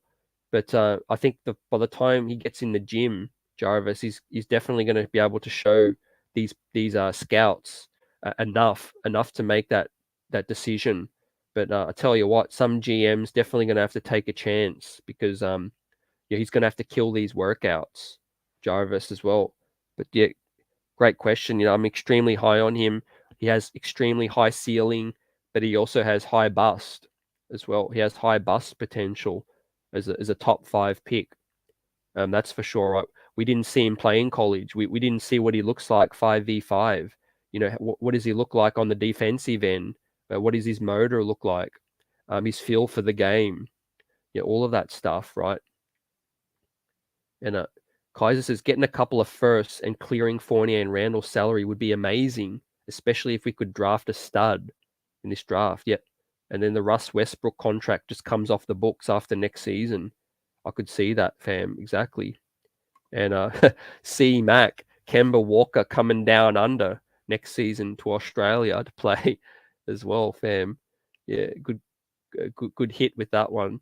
Kemba Walker, I think, being serious, I think he could probably go to Charlotte. I think he could probably go to Charlotte out there. Maybe the LA Lakers. Maybe they can't get old enough, and maybe he finds his way out there as well. But I'm glad he'll be gone. Right? Yeah, it was a sad trial situation out home in the Bronx. Bronx native Kemba Walker. Almost as sad as Joakim Noah's homecoming, right? I want you guys to tell me who had the worst homecoming: Joakim Noah, Meta World Peace, Ron Artest, or Kemba Walker as well. Who had the worst homecoming out of the 3? Kemba Walker, Ron Artest, Meta World Peace, or Kemba Walker? For me, I mean, Kemba Walker was a bad flame out. It was probably the worst flame out, but it was a cheap flame out. Joakim Noah was $72 million worth of flaming out as well. So, and he embarrassed us and he embarrassed himself, did Joakim Noah, with that free throw shot, and then saying that he's too lit for New York, right? I mean, adding salt into the wounds, right? You really think the fans want to hear that junk?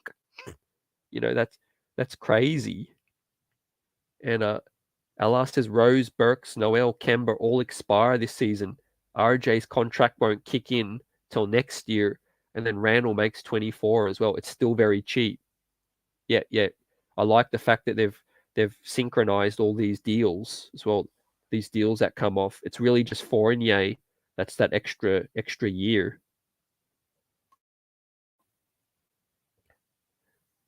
Yeah, Taj too. Yeah, appreciate that, Alaf. Yeah, Taj. Yep.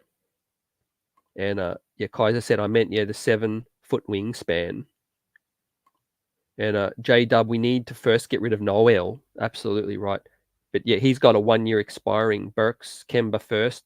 I think we're all assuming the Knicks are going to find buyers for these players. Yeah, I'm hoping, but yeah, I don't think it's likely. I think Burks more likely. Noel and Kemba, no. I think Kemba's just a buyout. I think it's only 1 more year, and we don't really need that $8 million this year as well. So I'd just buy Kemba out and just draft a second round pick point guard in case as insurance, to take Ryan Arcidiaconu's spot. Because if you think about it, these point guards that I'm chopping up right now, they don't got to be something we rely on. They could just be a bench guy that sits there just in case, break glass in case of emergency. In case, I don't want to bring Ryan Arcidiacono back. He's a veteran. Why not just have one of these other guys playing in the G League developing if Deuce doesn't come back? Yeah, and Joseph's on the mindset that the consolidation moves are coming. Draft night is the first domino. Expect to say goodbye to the 11th and some vets in a package as well. Yeah, Brock Aller, Worldwide West, Leon wheeling and dealing as well. I don't think Walt Perrin's going to be happy because he's putting in all this work with the 11th spot. But let's see, fam. I think the New York Knicks still do want to try to move up. The proof was there last season with Chris Duarte, Trey Murphy, Trey Mann. The New York Knicks did try to move up. Still, I think they still like that situation. And plus, we got 7 second rounders next summer as well. We have money, just not cash. Yeah, Allah's on point. We have the flexibility. That's the good with this organization, right? If we know what to do, if we know what we're doing, we could really turn the situation to good in a hurry, basically.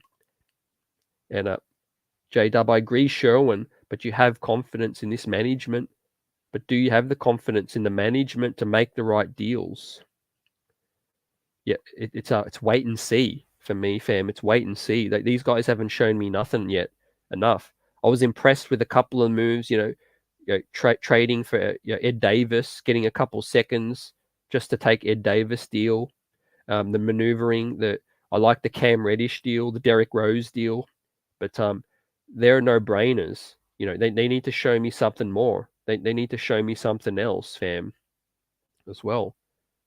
And Kaiser says, yeah, Shaden is 6'8" with a 7-foot wingspan, a 40-inch vertical, 18 years old, can shoot, can dribble, dribble handoff moves, has moves. Plus, even though he didn't play, he was scrimmaging with Kentucky, so he wasn't just sitting out. Yeah, I appreciate you dropping that last point too. Yeah, for Jarvis reference, Shaden Sharp was practicing, so there's plenty of scrimmage footage and scouts have seen as well. So yeah, there's enough for a GM to make that decision on a pick, but it still doesn't mean it's not risky. It's definitely a risk still. You're talking about messing with your franchise's future, picking a guy that high, and you haven't seen him in 5v5. You haven't seen his motor on the defensive end still. So yeah, is that enough for a team to pick him over a guy like Ivy, Chet Holmgren, Shaden Shah, Jabari, Paolo, all of that good stuff? Yeah, so some of these scouts might be like, nah, hell that. I'm going to pick a guy that I saw in college. I'm not risking my job with that situation. But also there might be a real ballsy GM that really wins out too, that's prepared to take that chance, right? Yeah, he could be a generational guy and sitting pretty in a year's time, knowing that he got Shaden Sharp with the 5th or 6th, 7th pick. And B Willis says I wanted Lance. You can dance Stevenson, and he was cheaper than Kemba. Yeah, facts. He was. Yep, definitely. It plays hard. Yeah, I just didn't think Kemba's knees were that bad. I just didn't think. Yeah, I thought he had more in him, but yeah, he did with the lights out 40-point performance, but it was a flash in the pan, right? And who you got in the finals? I have a gut feeling Boston is going to win it all. Yeah, I was thinking that too, David. I think they're sitting real pretty.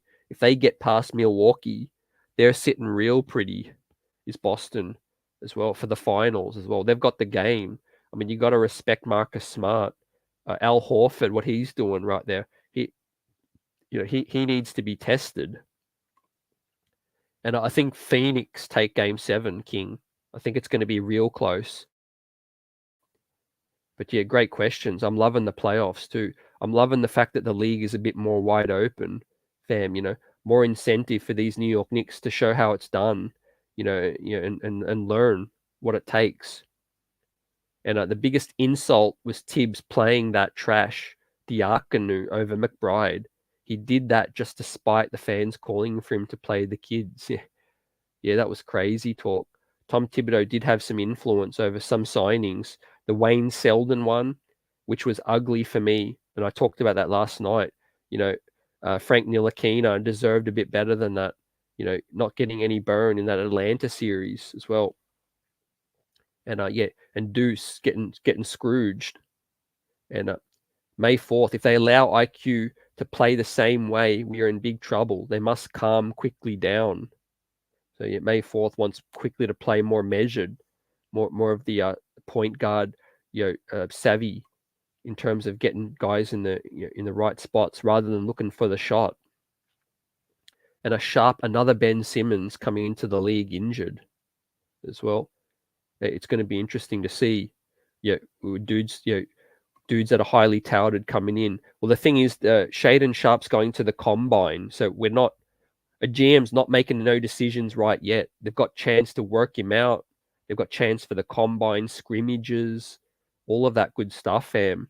And I do think that it's going to be really interesting. There's going to be some real rises with this situation coming into the combine. I'm really, really looking forward to it, to see who can really elevate their stock as well, up in this piece, fam, Yeah, because we there basically, we're in a real good position, right? We're sitting real nice up in this piece.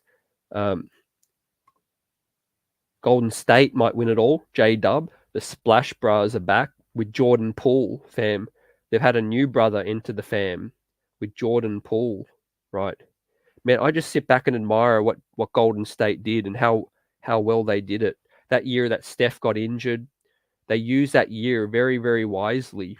They got young talent. Even Wiseman's not working out, but they flipped KD. They got Wiggins. The business they got, the Kaminga, the development as well, right? They've rebuilt a second dynasty, right? Before we're still stuck in neutral.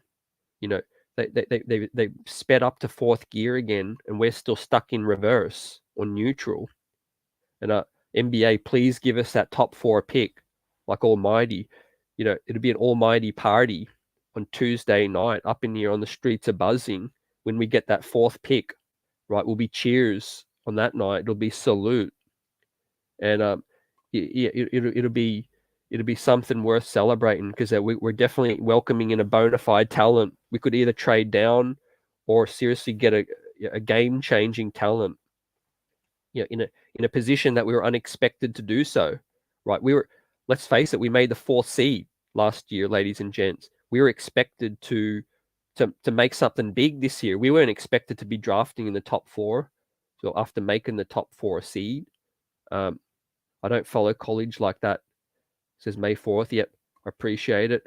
And David says, speaking of Frank, I'm happy for him. Jay Kidd is giving him minutes in the playoffs. Yep.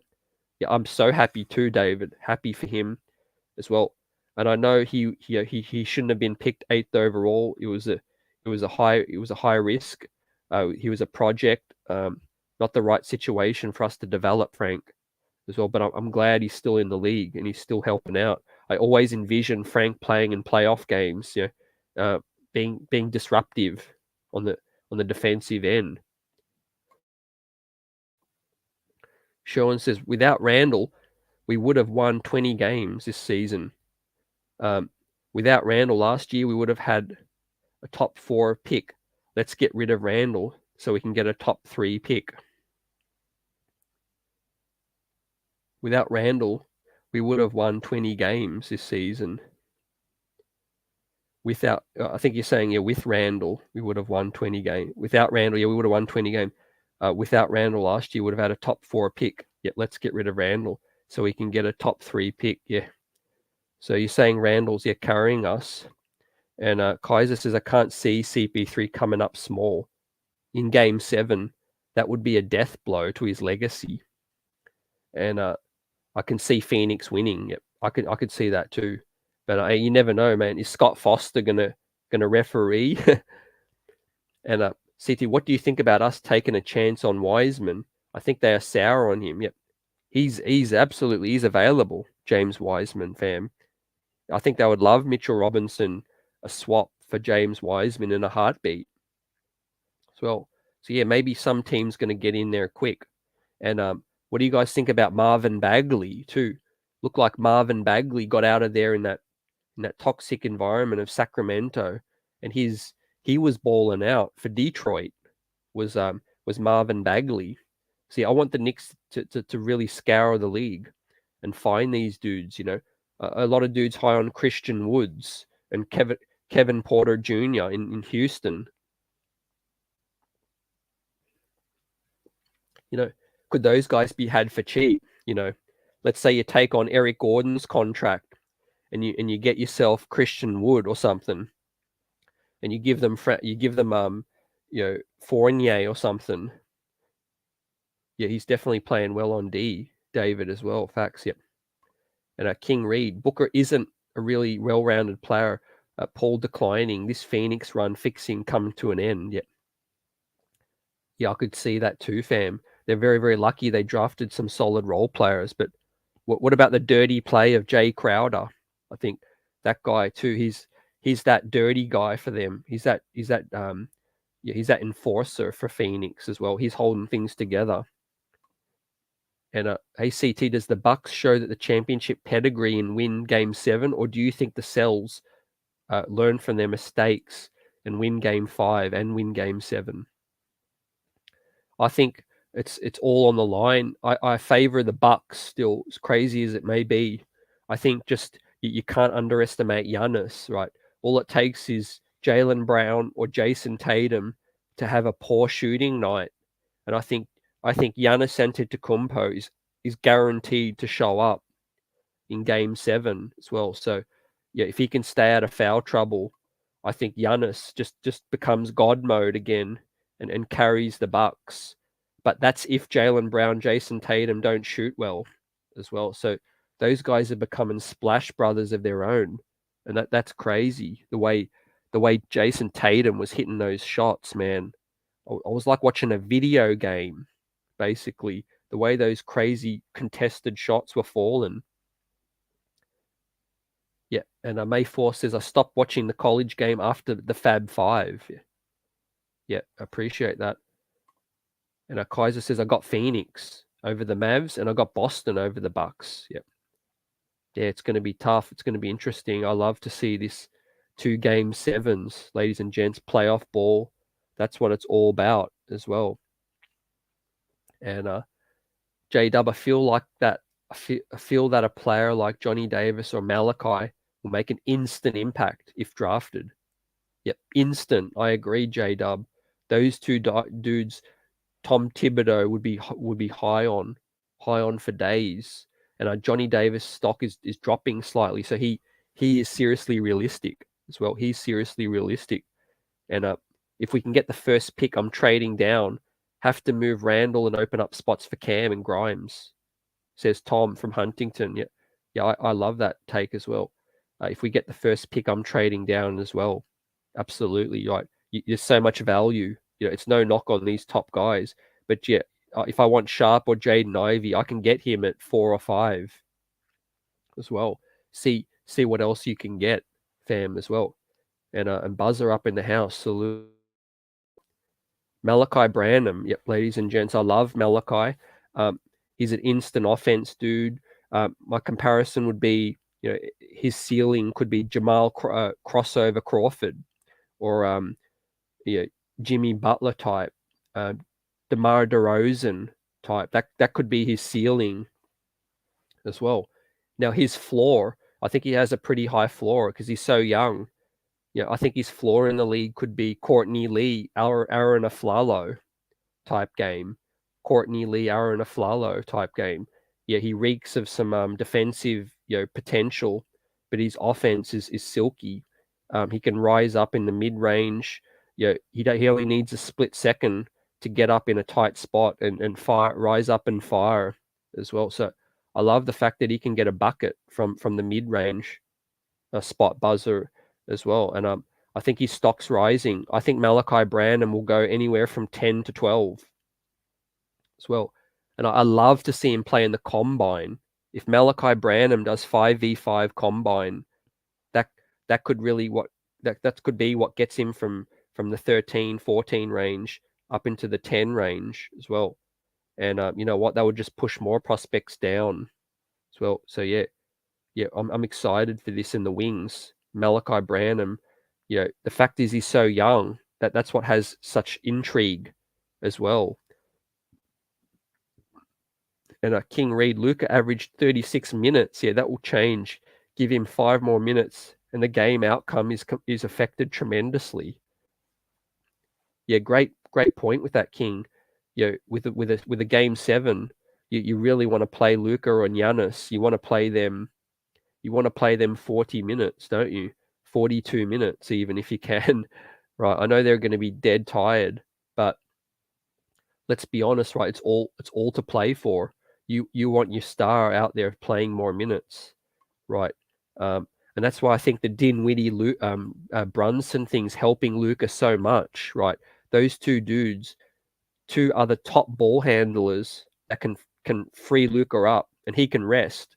Luka Doncic can rest on certain offensive possessions, and then they could just swap actions. Basically, I love that for Dallas. Yeah, and J-Dub, I feel like we could put a package together and get Wiseman and Kuminga. Yeah, absolutely. I feel like we could, fam. Because think about it, we got expiring deals. What does Golden State have? They have the most expensive payroll in the league, I think. Soon to be like $300 million in the luxury tax. Right, so let that sink in. We might be really able to help them out, right? Take Wiseman and Kuminga's salary and just give him some player for the playoffs. Kemba Walker expiring, Alec Burks expiring, and maybe a pick as well. And then bang, they free up some money, right? Golden State, let's use our skills. Brock Aller in the front office, right? Let's try to help some of these teams out and benefit our own pockets.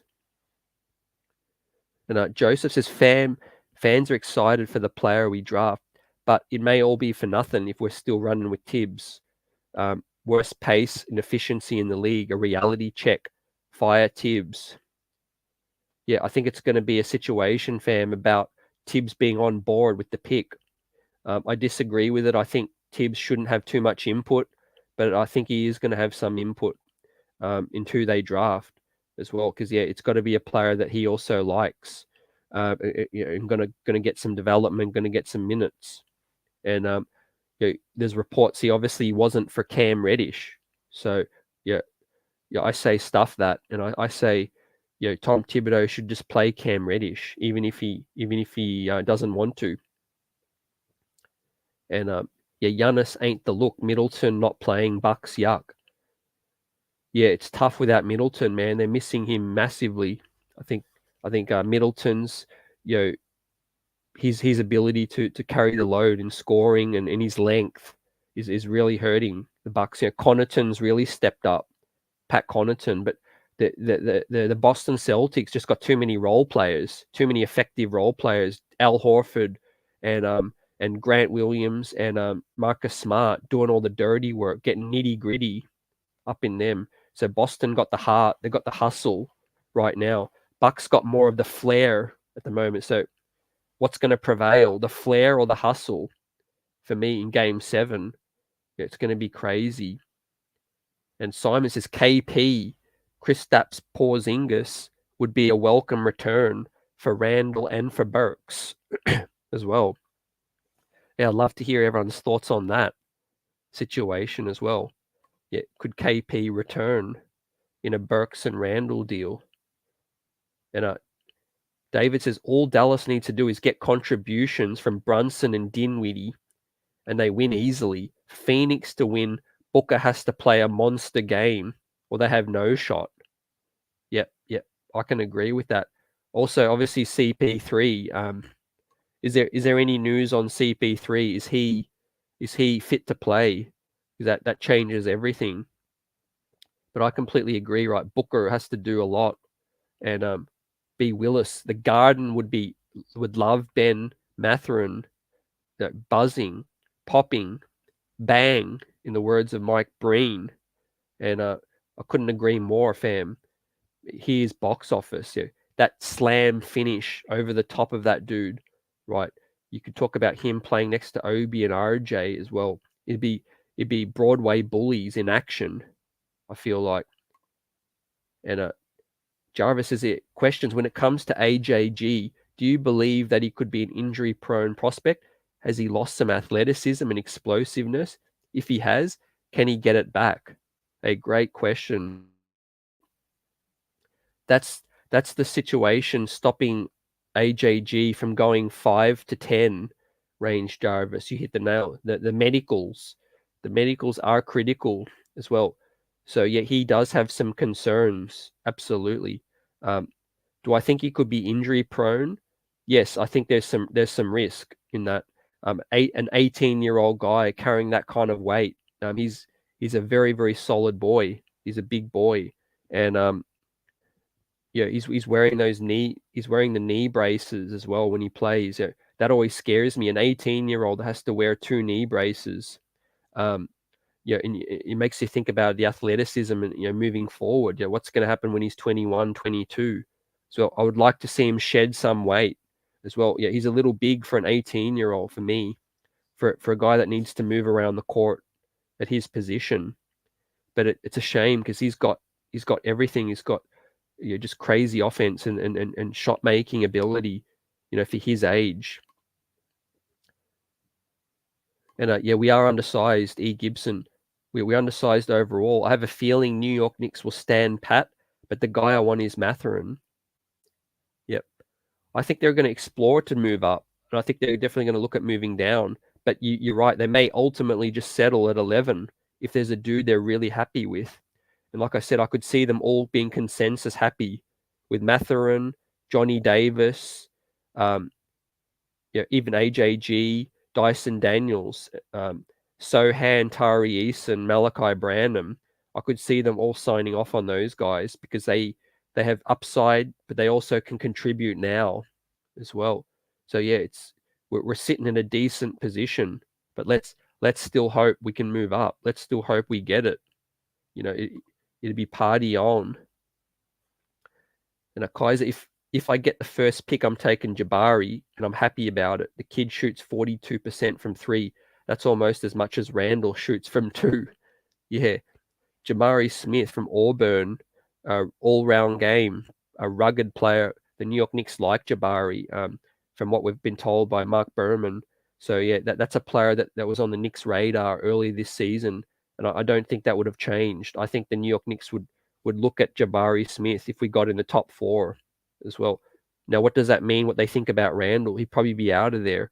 I think they'll probably keep Obi Toppin because I think there's ways you could play those guys more together as well. Allah says we all like Cam, but what has he really done that we just need to play him? Everybody has potential, but everyone ain't got it. You got to show me way more. You got to show the Knicks way more if you want to get paid too, Allah, as well. But yeah, they dub him the ultimate tease because, like you said, he got potential, and he flashed good stuff before he got injured, and he got great size for what the New York Knicks need. So yeah, man, this is a big year. If Cam can't get it together in a contract year, then when can he get it together?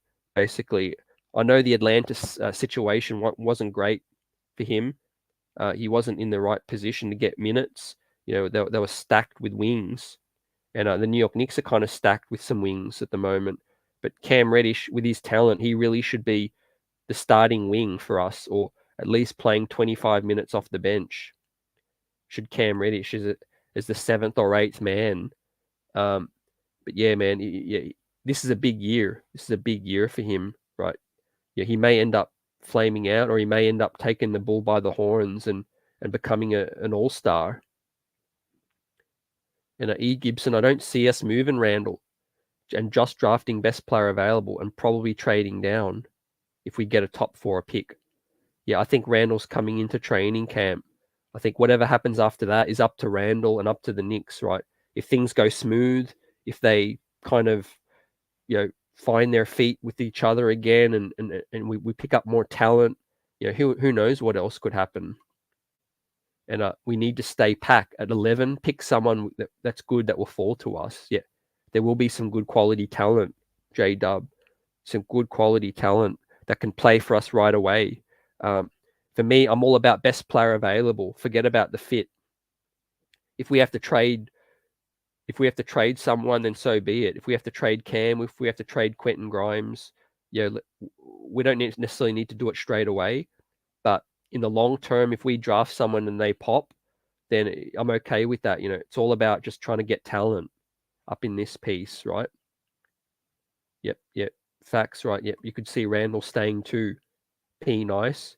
Yeah, and the small forward position is basically wide open for Cam as the guy with the best size and potential. It's make or break. You don't have to be a star, just as good as 3 and D option. Yep. Yeah, absolutely hit the nail, Kaiser, with that. Small steps for Cam. Just be consistent. Find your role with the team. 25 minutes a night or something. Contribute to winning. I like the fact that he gets to the cup and finishes strong. He's got the athleticism, the ball handling as well. And truth be told, he's a perfect fit next to RJ. He's longer than Quentin Grimes. Can he outplay Quentin Grimes? That's going to be a big key, right? Can he defend as good as Quentin Grimes, and can his offense be more versatile than what Quentin Grimes can offer? And that way he earns his spot. Like J-Dub says, I will stay away from AJ Griffin as well. He's very injury prone. Young kid with knee issues is a red flag. Yeah. I won't necessarily say red flag right away, because it may be nothing, but it also may be something, and that's enough to scare some people away as well, fam. Like I said, 18-year-old dude playing with 2 knee braces. Yeah, at his size, it just doesn't. When I'm watching him move around and the pounding that those knees would be taken, like, I just have nightmares thinking about that.